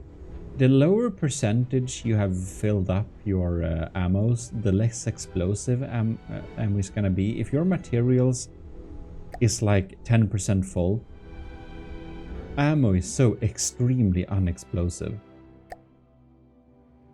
It's crazy. How was the ammo setup? I didn't see that. Oh yeah, because... yeah, here we have a lot of heavy armor surrounding the ammo, and this is, in my opinion, a waste of heavy armor. Better just have, like, what I usually do is, like, I put ammo at like stupid places. Like, this is an empty room. It's like nobody cares. Put some ammo here. Okay, I'm sorry, I know there is a dining room on top of here, but nobody cares. Put a piece of ammo here. If you don't want this to chain react with this, the only thing you need is like one layer of a plix on top of them. Okay, now I removed something. I removed the ammo boxes. Just one layer of a plix there. There we go. Not gonna chain react anymore. And if you put this to just keeping half the materials and not more, they're not gonna chain react anyways. Just spread them out so you can use that heavy armor at the place where it actually matters. That's just my 2 cents. But how expensive is this? It's 300,000. Let's combat test it. I'm gonna spawn a random thing from my fleet, updated or not. Anyways, the bedroom is at the bottom. It's been using the same ammo compartment layouts in my pre-hiatus era. Okay. Sample text, welcome to the Twitch side. Wait, that one, Shane. I want to see that tested. Yeah, if you have less... We can test that in any second. We're just gonna battle test this thing. Load a new one to test because you made some changes to it. Yeah, that's fair. I can just do like this. And I'm gonna spawn a tiny fleet of kinda weak things. Let's see here. This attack plane is pretty weak too. And a barbecue pigeon bomber. Alright.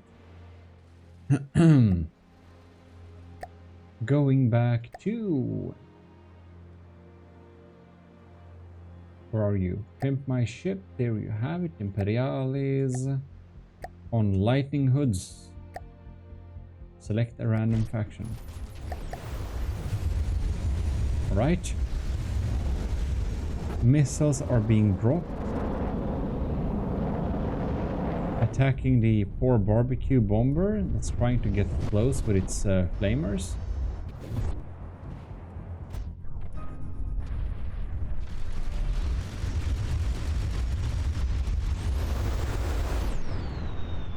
Looks like it's pretty evasive, tries to evade stuff.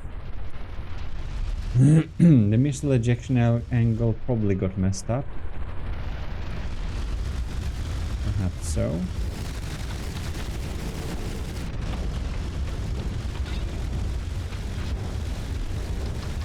Some good old blasting motions. The plane you're seeing there, the Type A attack plane, it's not a good plane. I haven't spawned scary enemies. I just spawned something, you know.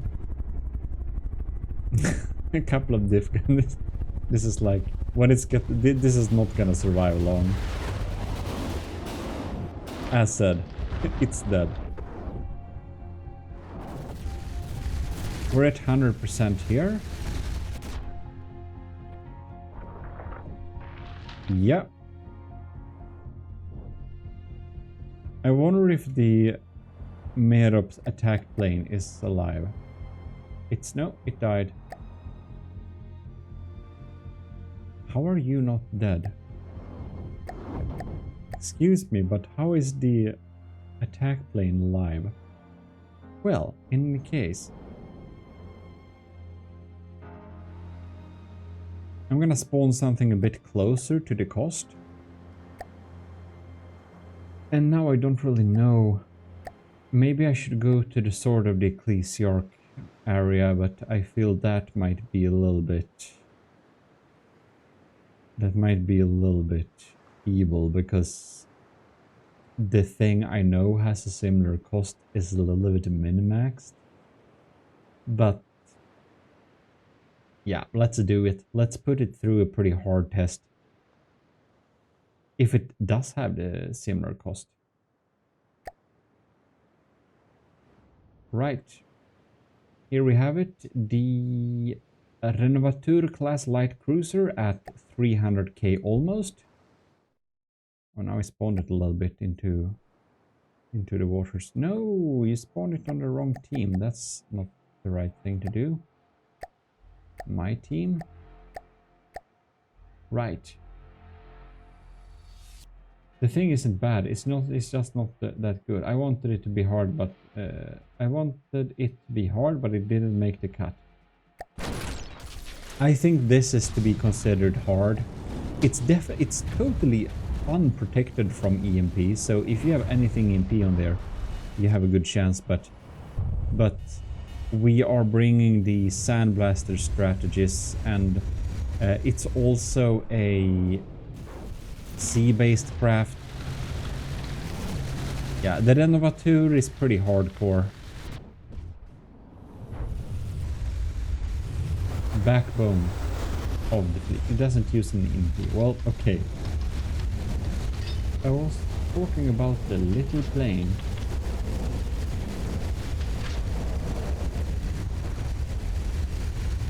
You could have contact. Oh. Yeah, the Renovateur is a Promethean directive craft.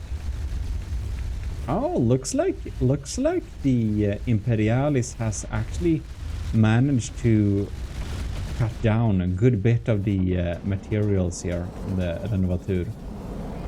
Good job.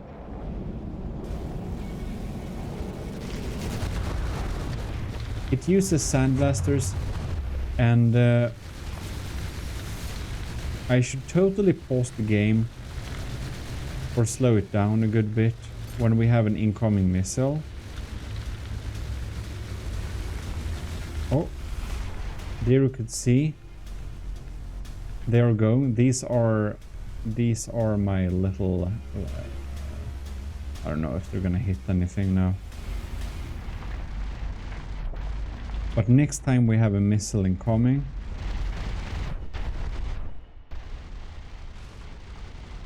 the Renovateur is running away a little bit too far for my comfort. It's not supposed to do that. Okay, so here you could see them. They were launched upward like this, and they are backwards launched, so they turn away in the air, and that's how we can have an extremely sharp angle like these for these interceptors and make them fly in and just instantly kill those missiles very quickly. That's why we want to have backwards launch VLM interceptors. The Renovateur is also opting for a sandblasting combined with incendiary, but I don't know what's up with its maneuvers. Oh yeah, I know what's up. It has actually no detection left, really. So the Imperialis, it's pretty well set up for combat. Both the Imperialis and the Renovateur are not set up to deal with anything EMP, so at least they're on equal footing there at that point. How much detection does the Imperialis have left? Because it looks like it doesn't have a lot of detection either, but I can see it does hit a lot better. The ints are intriguing each other. Always funny when they do that. Are triggering each other, okay.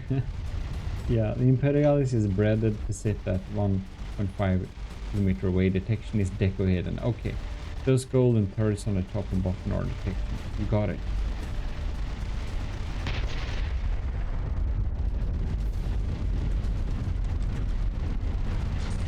Why are you running away? It's really like, where are you shooting? So the Renovateur has this issue that its detection is not redundant enough. And we did update that, but clearly we didn't update that enough. It's gonna die. It has lost officially, but I just wanna spawn it for you to showcase its interiors. Here we have a lot of shit laying around. And my poster. I didn't post the poster on the store yet, but it is done, so that's nice. Just some interiors. Well, Now, it got repaired, so it's of course an unfair battle, but the Renovateur doesn't have the weapons to really crit here, but I think definitely an enemy that would be using Hesh or area detonation frag could have a pretty good chance at taking on the Imperialis. Nice interior. Well, thank you. So you do like my thingy? Yes, I think it's good. It obviously has some really good combat performance. The Renovateur is not only my work, it's mine, Witch Doctor and Robot Stellar, and this is a ship that defeats most ships in the same weight class. So that the Imperialis was able to just grind down the detection and thus be able to win the battle, that's really good. The results speak for themselves, and as I said, I think it looks really good.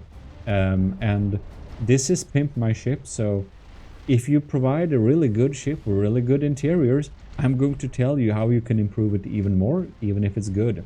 But it is a nice design. It's a nice design, and it does have better combat performance than I anticipated, due to I thought the armor looked so thin to the sides. I thought it would be critted, but of course the Renovateur doesn't bring the Hesh or the area detonation frag that could do that either. So, but yeah, this is a sandblasting design and this is a sandblasting design, and the Imperialis seems to be doing the sandblasting a good bit better. All right. Pitch to target. Yeah, pitch to target is really nice to make sure that you don't have that you don't get hit from sides you don't want to get hit.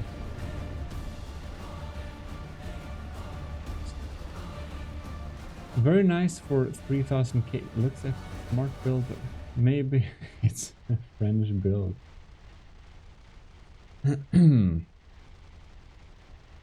Sample text, are you... I love all of the Augustus Stellar Foundries fleet. There are a lot of nice looking things Susie made there. I don't know if anyone else built things for the Augustus Stellar Foundries. I don't think so, but if there are, I didn't know it. But what Susie posted looks very nice, what I've seen in our Discord at least. Right. Sample text, are you here? Otherwise, we'll look at... I'm gonna... Oh, sample text, you are here. Well, then we are going to check out wherever that is. Because you are called the same here. Colossus Battleship. 600, almost 700k. All right.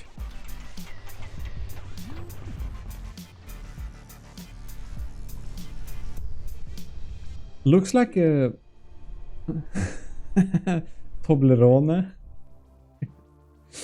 It needs to have 3 points if you're gonna call it Toblerone. All right.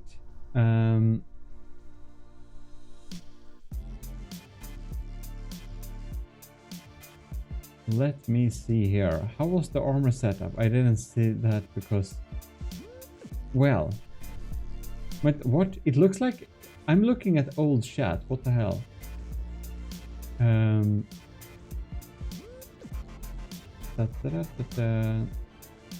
There we are. Now I see the current chat. This is gonna be embarrassing.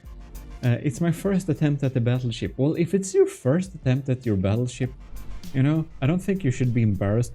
You know, this airship we looked at, it's not like it was Susu's first build, you know? If this is your first battleship, I think it's good because it looks like a battleship.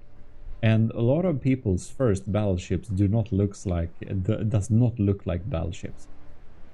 All right, so scissors mood. You have so many lights. Lights cause so much lag. Don't have this many lights. Having kind of 5 lights per build is a reasonable idea. I didn't really check a lot about. I don't really have. I didn't check how many lights you had, Susu, but you used a lot of fake lights, like emissive blocks, and you used kind of area lights, and that's kind of the smarter way to do it to decrease the lag. So limit this to max 5 light sources. There is an easy way you can do this too.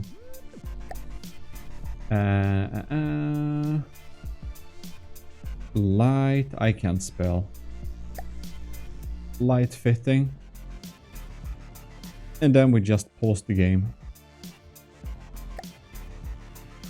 And then we just right click. I'm just gonna clean up these lights. Light fitting, too many lights. Max 5 light per build. Otherwise. And ooh, if shadows are turned on, it's gonna be hardcore lag from the start. But this is the smart way where you can kind of remove a lot of things very fast. And yeah, I can probably show that too, since we are on the topic. How do you do emissive things like that? Well, if you want to have an emissive fake light, say that we want to have a little thing here. Help me, chat. What's the right color? The right side is the starboard, and that's green. Correct me if I'm wrong. I'm just gonna go ahead and add that right now, and I'll get to change that if it's wrong. Right, so I added this block. I did Control Shift X, then I add this block as a deco. This is not the real block, this is a deco. Right, so then I go in here and I select the emissive only. Now you can see it kind of shines like this. Now we need to send, if you set it to like 0, it will be pitch black. Set it to a light color, preferably like 100% white. So if we go into here, color 9, it's kind of set to 100% white. It doesn't really matter, I think, what shininess, like reflectiveness level you set it at. But now we just realized this should be green. So we should be making it green by, of course, going in here and setting it to green. And here we have kind of a fake light. It kind of looks like it's glowing, but the bonus is that it causes 0 lag. And if you kind of want it to be lit up, you can have a light that kind of lights up the area. Anyways, nowadays I either use them very sparingly or just forget them. Well, one time I remember having an ACB that turned the lights off when the ship entered combat. That's a good strategy. Oh, I have news for you. The lights are real, but the shadows are off. The lights are decoed over. Oh. I would go through that and just consider maybe decreasing the amounts of lights, but the ship isn't that big, so it shouldn't cause too much lag. But you also have a NASA supercomputer for playing from depth, so you wouldn't know. Could probably, you know, actually, if you have a shitty laptop, load up your ships on the shitty laptop and see how much it lags, and then you get a good assessment of how like the average player would experience it. Well, it's your first battleship. I won't be nitpicking about the like decorative things very much, since that feels just, you know, why? Except some basic things. Having different levels on stuff is always a cool looking idea. Like here we have a flat line. Just adding blocks like this to kind of make it more interesting structure could kind of improve the looks of it a little bit. Right. Rules of nature for someone special. Hope you're hungry. Too late for treaties. That's like a gunship policy. Taunts. Nothing personal. Say that again. Okay. These simple guns, they add so little firepower and just they cost a lot. They cost a lot. I would just not use them. Having shield protectors this surface level can be a less good idea. The thing is with shields, having them longer away, that does increase their energy consumption. But the crazy thing is, look at the stats here. You can see max generation, like up here. You can see like max generation. And the regeneration, the higher it is, the better it is. So the further away your shield is, the better it is. So I would take the shield and I would kind of have it kind of inside of there. And that would be so much better shield. But also shields are a bit EMP susceptible, so I would probably have it on a block of rubber too. So that's like technical upgrade to shields. I would remove all the simple weapons. They are not very good. If you don't must have them for aesthetical reasons, of course. Right. I'm gonna first... you have a good bit of lamps all over the place. You have many different nodes. That is a good idea. And your nodes are connected up with lasers. Beams like this. That's good. And a cool thing with them is that you can always make them redundant by connecting them up to each other. So you can kind of have this weird little network where there are like multiple points of failure for them to actually go down. So you can probably see that this could go like in a square wave pattern, the damage, before the EMP nodes actually got taken out. So just adding a cross-sectional connection all over the place there would be a good idea.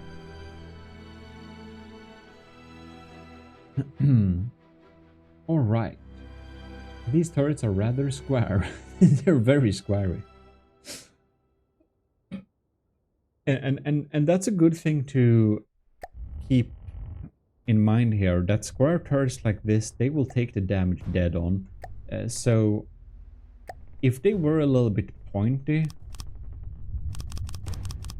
the damage they would take would be like a lot less. So for example, if you were to, you know, set up something like this, a lot of incoming fire could be deflected. It looks a little bit ugly, but a way to make turrets survive better is of course also to surround the barrel portion with some blocks like this too. I'm not a fan of doing it overly like this because I think it looks too jank, but technically it's a good idea. Right.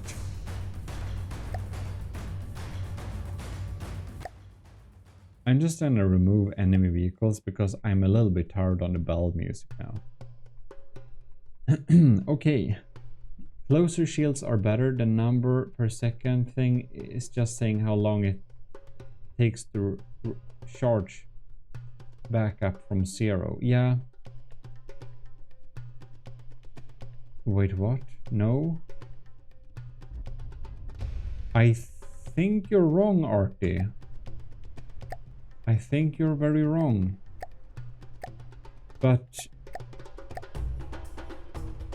I'm happy if it turns out that you're right. Because if you look here, one shield here, one shield here. Range to 15. range to like 1. Here we have a... Can put the strength to max and strength to max, right? So here we have max strength generation, strength recovery when fully powered. High values are useful for quickly getting back up after disruptor hits or any other shell. Here we have max strength regeneration 0.03 per second, and here we have 0.11. This is like 3 times as fast regenerating. So that basically means a shield that's further away will faster go back up to full strength, and a shield that's close will take a long time to go back to full strength. But of course, here we can see laser intensity reduced to like that, maximum power, current strength, it's slowly ticking up there, and this one 0. It's even slower ticking up. So having a faster regeneration is better, because then it, no. Anyways, you can deco. Do we have enemies in here? No. Mimic empty is your friend. You can deco hide extra blocks. Yes. That's the ship's music. I see. Oh, you put hashtags and stuff. I see. That's advanced things. I never play around with that. So I don't even know where you put that.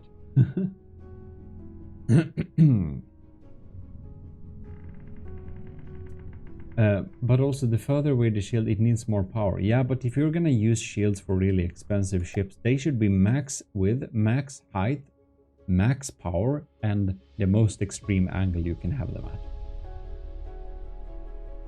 Huh, I'm wrong. I will yell at my source. Artie, yell at your source and tell them to go to the gmodists Discord and get educated.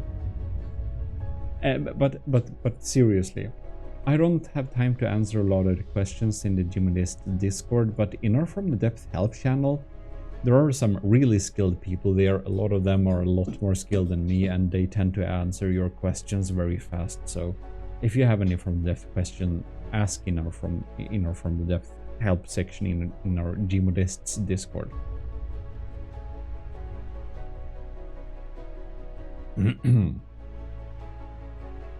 Well, I used to obsess over music hashtags. You can turn it off if you go to the menu that shows its price. The V menu. Oh, music hashtags. Oh, Nick's watch. I see. Cool. Yeah, that's where it's at. Right. Now I'm gonna look at the crime cannons, the stats. Shell health is 20,000. We have only high explosive and then some hardener. Got it. Hardener. The shell health is a little bit low, to be honest. I would probably make it higher, but it's not this super big battleship. But perhaps a little bit stronger. And what do we have here? We have a faster absorption than recoil, so that's good. We have an ammo intake limit. Okay. It's a fairly balanced. I assume by just looking at it that this is a belt-fed type system. And this is a heavy head visible tracer. Okay, this is probably a civs gun. A Sea-Wiz gun, I mean. Ooh, that's a thin turret, Nick. I would probably double up the lines there, but... Belt feds, yeah. Makes sense. We don't have any EMP insulated things there. Oh, and you've used the good old, not the all-in-ones.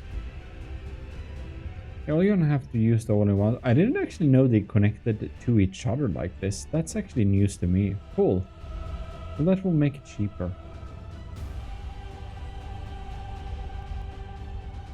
Well, I'm gonna go ahead and turn on the structural. So we have 2D Tetris. It's not great. Consider upgrading it to 3D Tetris. And if you're gonna use a necklace design like this, I would seriously just, you know, add some more connection blocks like here and here to make it a lot more survivable. You don't have a fuse here. Why do you not have a fuse? You should have a penetration depth fuse, or even better, time from first impact set to 0.06 is one of my favorites. But yeah, 3D Tetris would be a big improvement on it. And adding some more hardeners and adding a fuse I would probably do. Those cannons have been iterated on for... Oh, those cannons have been iterated on for years. Alright. You can do that.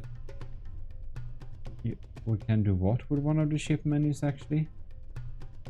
Custom music haptic because Barons of the North have custom soundtrack. Well, that's nice. What you doing? Alright. Another thing, for some reason, the only way to set power priority for shields is via breadboard. Yeah. Put shields on the turrets or different. Yeah. Arc Angler that make the Brimstone Rains and some other really hardcore hitting min-max designs did have shields that were actually swiveling around like that. And some of our designs in the Prometheum Directive did have swivel shields too, because in the Prometheum Directive, the Sword of the Ecclesiarch, as our fleet is called there, it was really expensive to use the shields, so we wanted to like minimize the use of the shields. Right. For whatever reason, Mimic Empty is an actual cube mesh that can be seen through particle effects due to... Okay.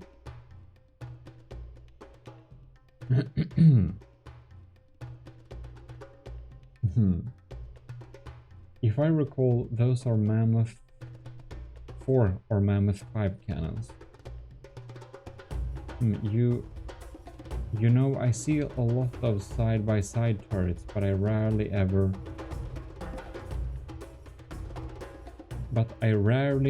any over-under. Wait, are you talking about the over-under? The over-under turret? I'll just need to... If that is what you mean, I'll need to spawn it. The over-under is a pneumatic deck launcher. It fires slugs that deal immense amounts of damage.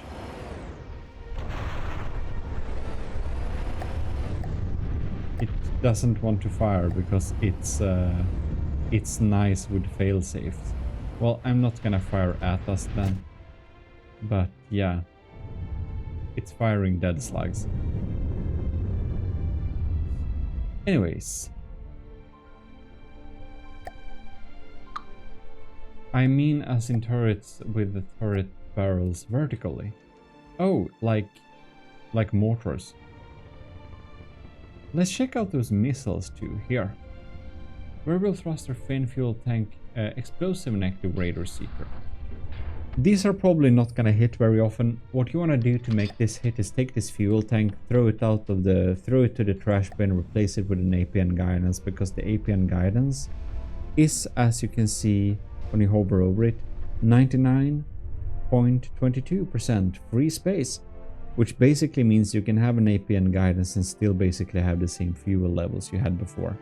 Thrust duration is only 12, however, so you should probably decrease the thrust to maybe survive a little bit longer, or make them longer. But you know, against ships, you don't need to make them that fast. The important thing is that they are able to reach the target by surviving long enough, and that they are having some APN guidance, so that they will actually reach the target in a reasonable amount of time. Well, these aren't exactly best, but they were my first real attempt at large missiles. Yeah, for being large missiles, they may be a little bit short, but if you want them short like that, that's absolutely fine. But you could possibly make them a bit longer to fit some more parts. Right, so now we covered the main weapon systems like that. You did have interiors, so before we check the innards, and we're like,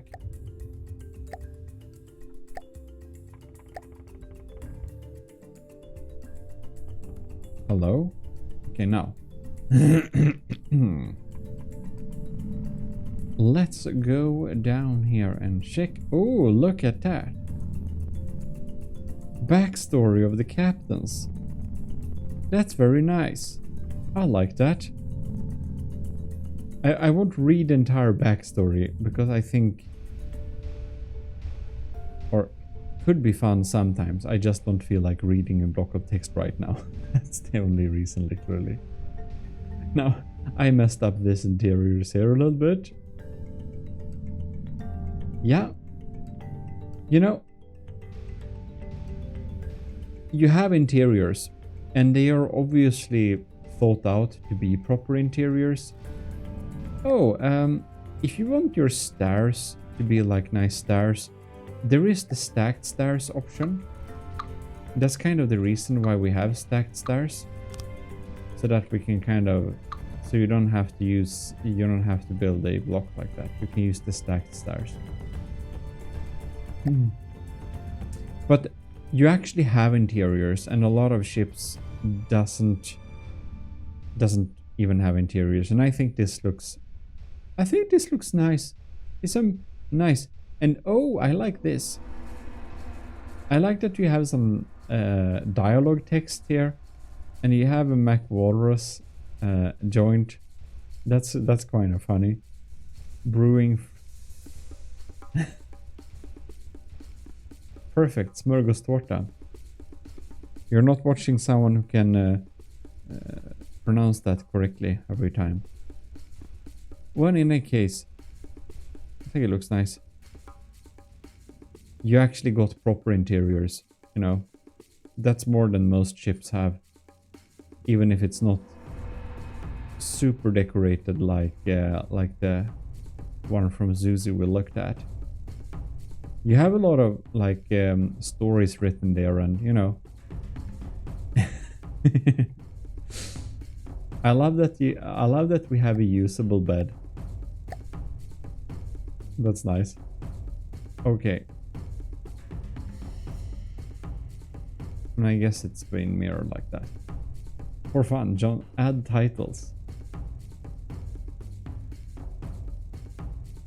Took me a few hours to do all that tile. Well, did I miss important bits of the interior? I don't think so, but if I did, do tell me. I'm gonna do a little bit of a front-back cut. Just to look at what type of armor we got here.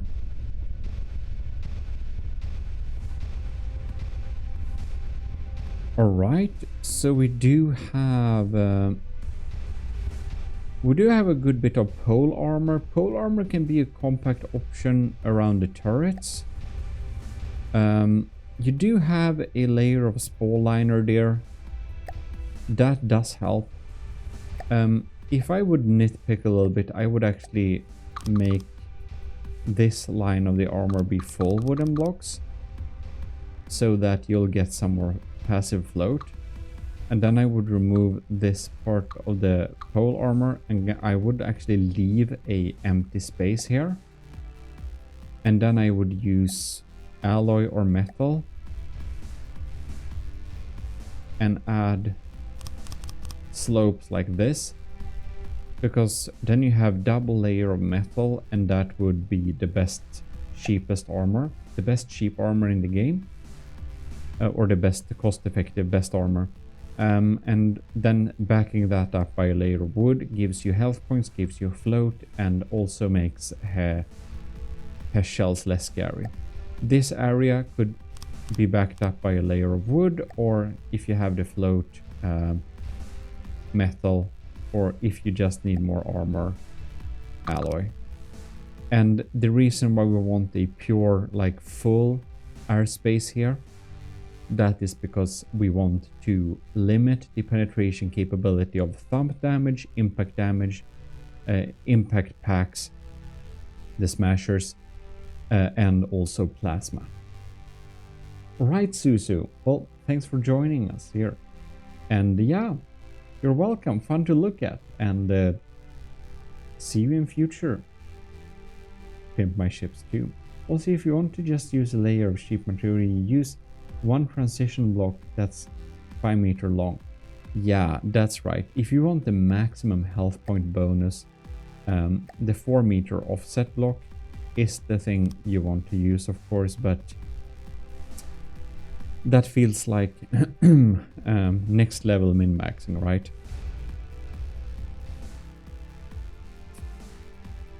Next, for the armor portions here, you have a double line of metal on the bottom of the ship. And that's pretty hardcore. You don't need this much armor usually down on the ship here. Especially not these sections where you actually just have air pumps. Where you don't have turrets standing on them. I would actually replace one of the layers here with just wood. Because if you did that, you would get so much better float and you would get so much more materials free, and you could reuse that materials to armor other places there it actually matters a bit more. A lot of our spaces there. And here we have some ammunition. Yeah, your ammunition is not this hidden treasure. Like, why? Why do we have heavy armor here? Like, just remove this heavy armor. It makes no sense. It's like, yeah, okay, this ammo portion gets blown up. Who cares? The thing is, you can put one ammo block here. One ammo block here. One ammo block here. And, you know, they're not gonna chain react. They're gonna be spread out. And wherever anyone hits, it's not gonna hit. And you can save that heavy armor to a place that actually matters a bit. And a good idea also is to make the turret block. If you want to use some heavy armor, use a couple of heavy armor beams just under, now I don't know what block I removed, but just under the turret, where you can have some heavy armor blocks so it actually stands more securely. Right.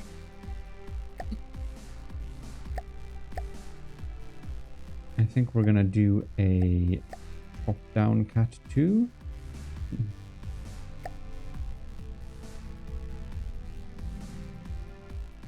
Taking a bit of a look there.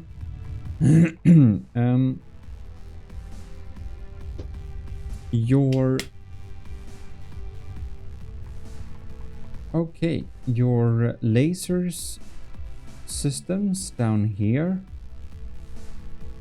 they are not EMP insulated.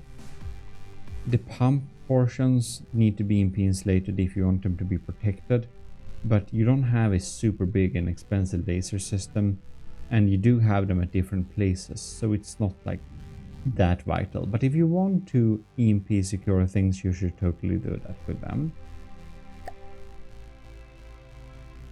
Then we had a lot of areas and interior armor, and yeah, I guess we have it there. With an armor cost of 49%, it may be a little bit on the high side. One thing that I would definitely change is that I see you use alloy above the water, but instead it's better that you use alloy below the water, because above the water is where you actually want the maximum amount of armor protection. So if you want to have most protective armor, it's better to have like metal on top and the alloy can be below, because the alloy then contributes to float. The contribution that alloy can do, the contribution that the alloy can come with when it's under the water, the floatiness is so much better than the lightweightness it has above the water surface. Any case, we have a lot of alloy on the top there, and obviously sometimes your munition warners get under the waterline. They are useless at that point, so it's better to place them higher. And you have a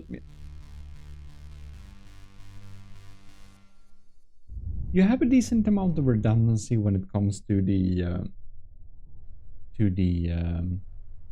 munition warners, but you probably don't need these many of them.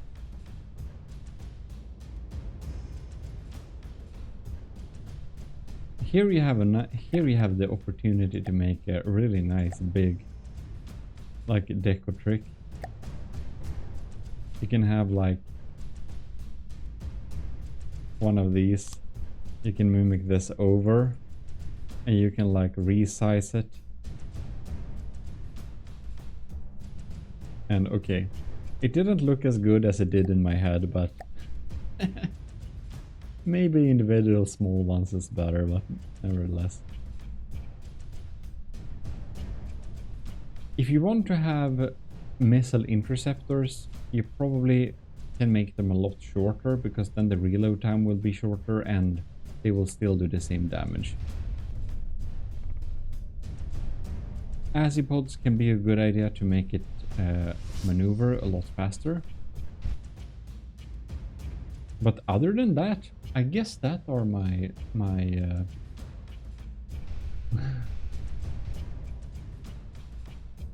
you know, uprops is not that bad, but having passive float is of course better. Of course passive float is better than uprops. Well then. Passagello. I think we're closing into the end of this stream actually, but I'm thinking we should take a quick look at Yeetmack's submission. I assume you're still here, because I don't think we have, or do we have it?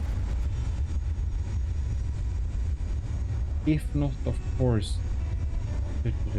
someone else was in line. Like, no, I don't see. Netamira, you're still here too. Who was first? I think, you know, I think perhaps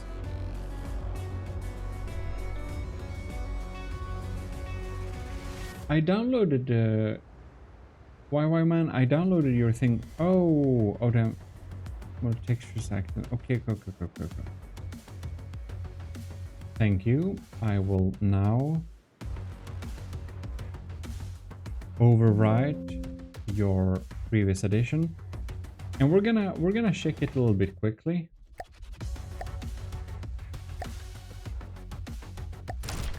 Because I realized what the time is here now. Ooh, looks nice. Very industrial looking. I really like this crane. That's a really good looking crane. Really nice looking crane. Okay.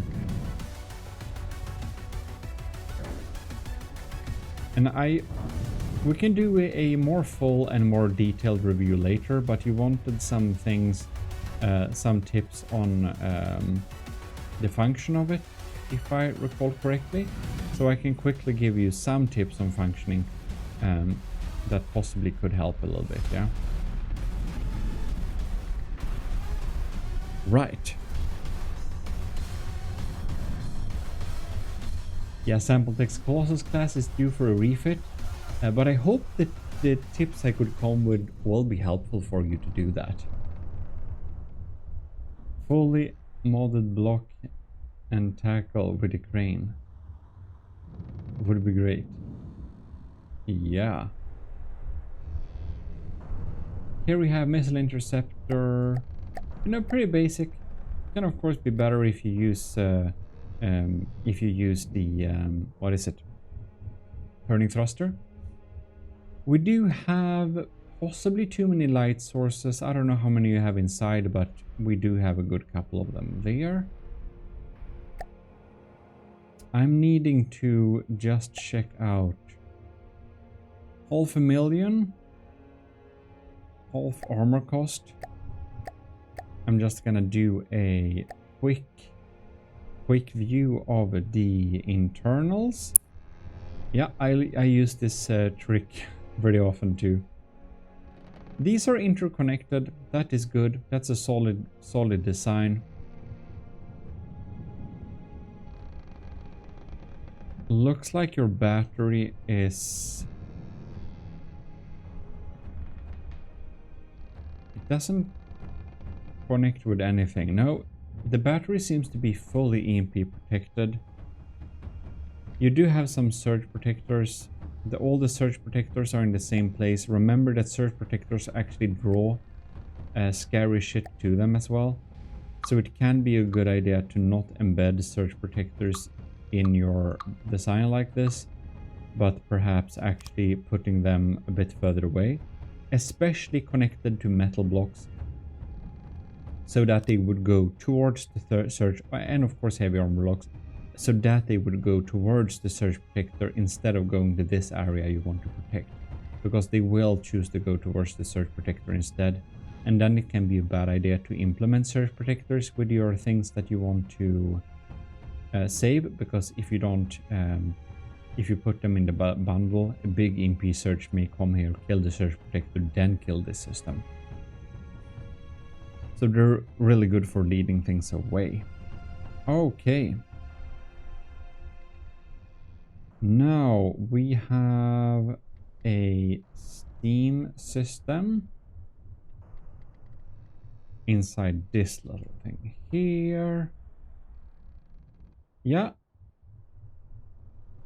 Looks like a stable little area.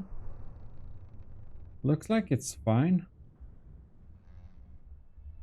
Oh, and here, okay, and here we have a sealed shaft to go through this duct. That was a smart little setup. We have shields. Very small shields, but sure.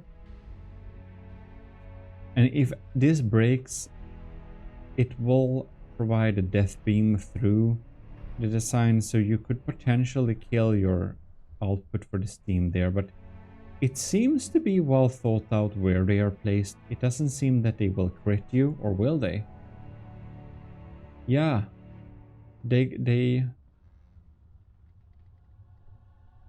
Yeah, they could.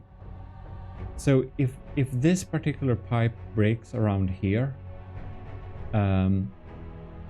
you could insta-kill your own AI, possibly. Possibly. Depends on the power. This is only providing side to side.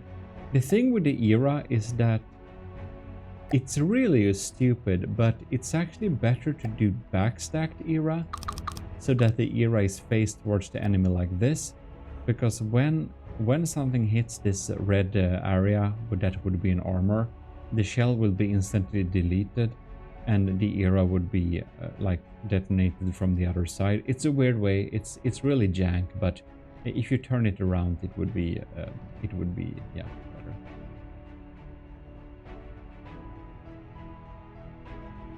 Pipe venting. Yeah, sample text. Pipe venting looks really nice. Heatmax, which is on over YouTube if you don't talk to each other right now very much. That's it. Yeah, you should probably change that one. That one ring heatmax. Yeah. All right. Yeah, so that's backstacked era for you. We got some spread out ammo boxes. That is good. This all-in-one local weapon controller is fully EMP protected. That is good as well.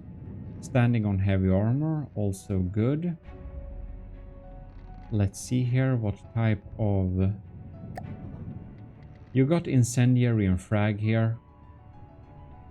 Why do you have hollow point with incendiary and frag? I think armor piercing may be a better option, or heavy head. Otherwise, well, they will detonate on surface. Maybe it's good. I haven't tested this type of setup really much, but if this turret gets killed, you have no opportunity. You have a belt fed. You have no opportunity for it. It will basically turn into nuke. Having a turret like with this type of ammunition, generally, it's better to have larger gauges, and generally I would do a setup with emergency ejection defuses and ejectors setup, like proper 3-clip Tetris design. You can use tier case code that automatically generates that. Secondary ammo. Oh, okay. Secondary crippler. All right. Oh, so it's right now. It uses the main shell. Okay. And this is a gunpowder incendiary frag. Huh? EMP high explosive. Yeah, I'm not sure I really... It has secondary ammo type. Oh yeah. Well, that's cool. Does it switch? Or do you have a mix of shells? Both works. I love this little logo. We can check it a little bit quicker there. This is a better way to protect, yeah. Using some of those there. Very thin necks though, but this one looks very nice. And here we have several connection points too, so... Or, well, actually not. It's mainly this one in the middle.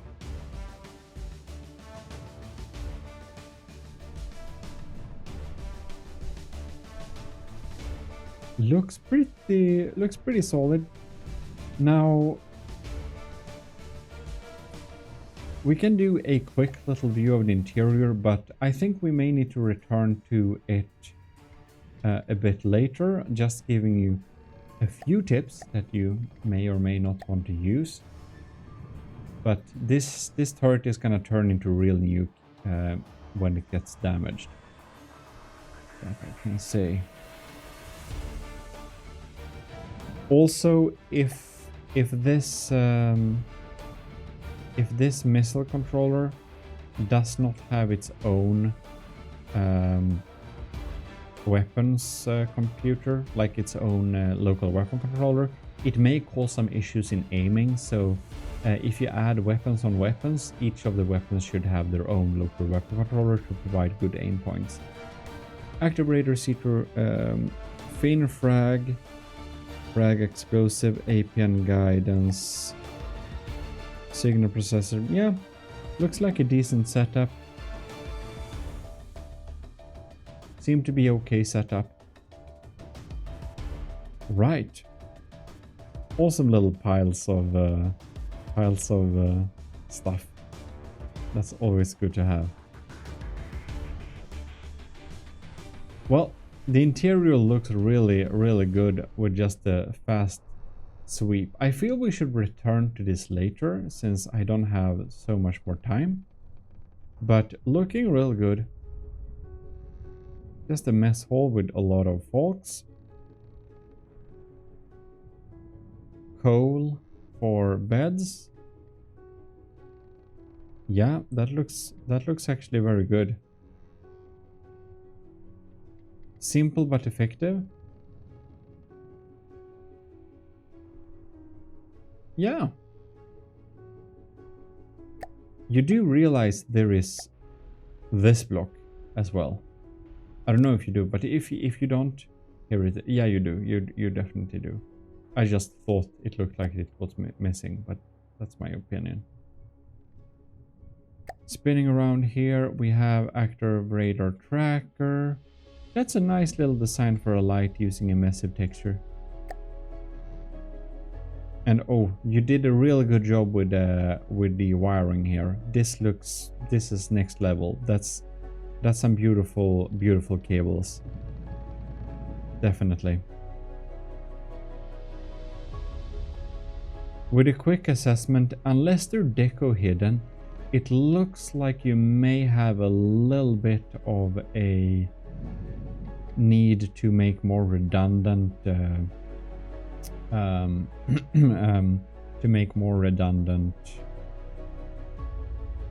targeting stuff, like trackers and detectors, because it looks right now that if the few that I can see get taken out, you will be blind.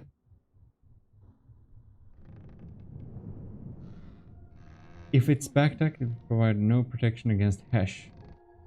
Well, hash, Netrameda, when it comes to hash, I think it only protects if the hash shell hits the era plate directly. Then it needs to be on the exterior of it. So if it's inside the ship, interior era, backstacked is always better, I think. Okay, thank you. Well, I gotta do. I'm eager for your to the cutout. Okay, I'm gonna check the cutout. It seems for the texture, the thing on the top is to take control of all the weapons and look inside the bridge. Okay, I should do that. Anyways, one thing, if you want to decrease lag, man, this looks amazing with your all these measurements here. That looks awesome. And ooh, good headphones. Those look much better than headphones that I made for the podcast thing. These video screens, they are causing immense lag. Consider if they're really important. And I love the and the data ship to the side there. Yeah. Nice binoculars. And yeah, these instrument panels, they look really, really nice. Okay. Oh. All right. He is on a turret. That is very nice.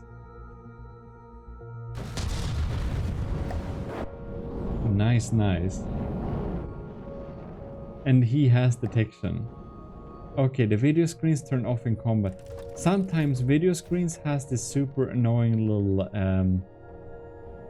little thing that they still cause lag sometimes. But do check it out, because when it comes to the YouTube playing screens, if you turn them on and then turn them off again, they still cause lag, at least in alpha for me. And I don't know how it is with a video feed like this, but yeah. Can be worth to check, because From the Depth is sometimes not like it should be.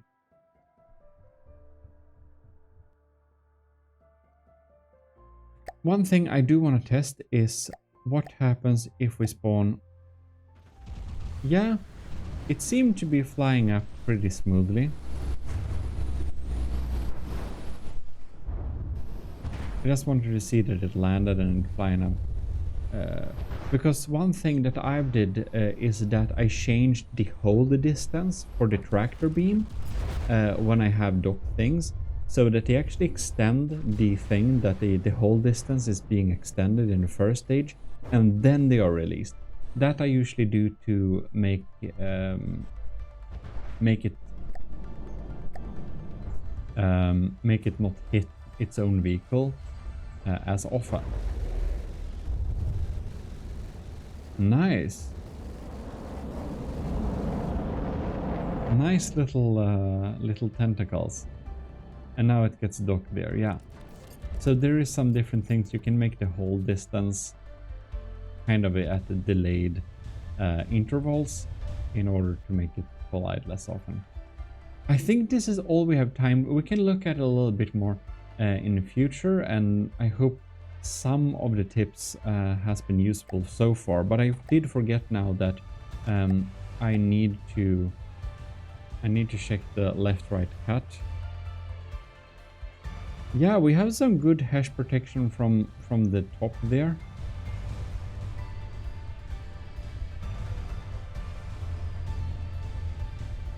We have a lot of ammo boxes here. No, that's just one ammo box in a lot of heavy armor. Honestly, you should just have the ammo box tapered to some random corner here and there and just have them spread out, and you could use that heavy armor to armor up things that actually matter. Ammo boxes are not so important as people think, and also if you set up the vehicle in the E menu, then it will also be a lot less explosive. And I just realized we should test that. I do have a video on the gmodists channel with the Imperial testing, where we kind of test the explosiveness of ammo boxes, like how much boom and why, I think it's called. So check that out, sample text, if you want to know a lot more about how much the ammo boxes decrease that. Oh, we have bathrooms symbols. That's cool. Yeah, we can check it out a little bit more later, maybe. But looks like decent armor. It's very susceptible to plasma, however. But you did make proper EMP insulation, which is surprisingly rare. And you just used this strategy to protect the AI core, and that's just what I started to use recently too. So generally, when you told me it's gonna be really bad, I thought it would be a lot more bad than it was. It's generally decent, and there are some things to fix, of course, but yeah, more about that later. I love these rails for the transportation of stuff.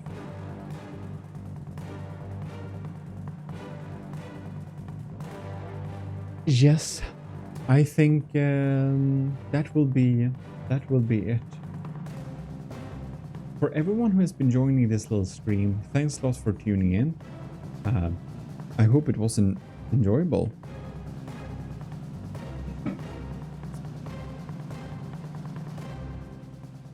And there, thanks a lot for watching. I did just realize that I should, of course, say big thanks to our supporter Chancellor Super Dave at the Army of Gmodism. No, at the Government of Gmodism. I'm so tired. Our commissioned officers Admiral Dragon, Commander Ben Wilkie and Delphin, Lieutenants Ali, Anto, Cravey, Flowers, Dagon, Daniel Saikin, Owen, Pyreberg, Reed, Vincent Veritas, Rick Prell, Scuba Rocks, and of course to all our cadets and to everyone in the Ecclesiarchy supporting it on YouTube membership. And that will be it. So, thanks a lot for your submission. I hope it was useful. And I'll see you next time. This is your host Eric, and well, I'm signing out.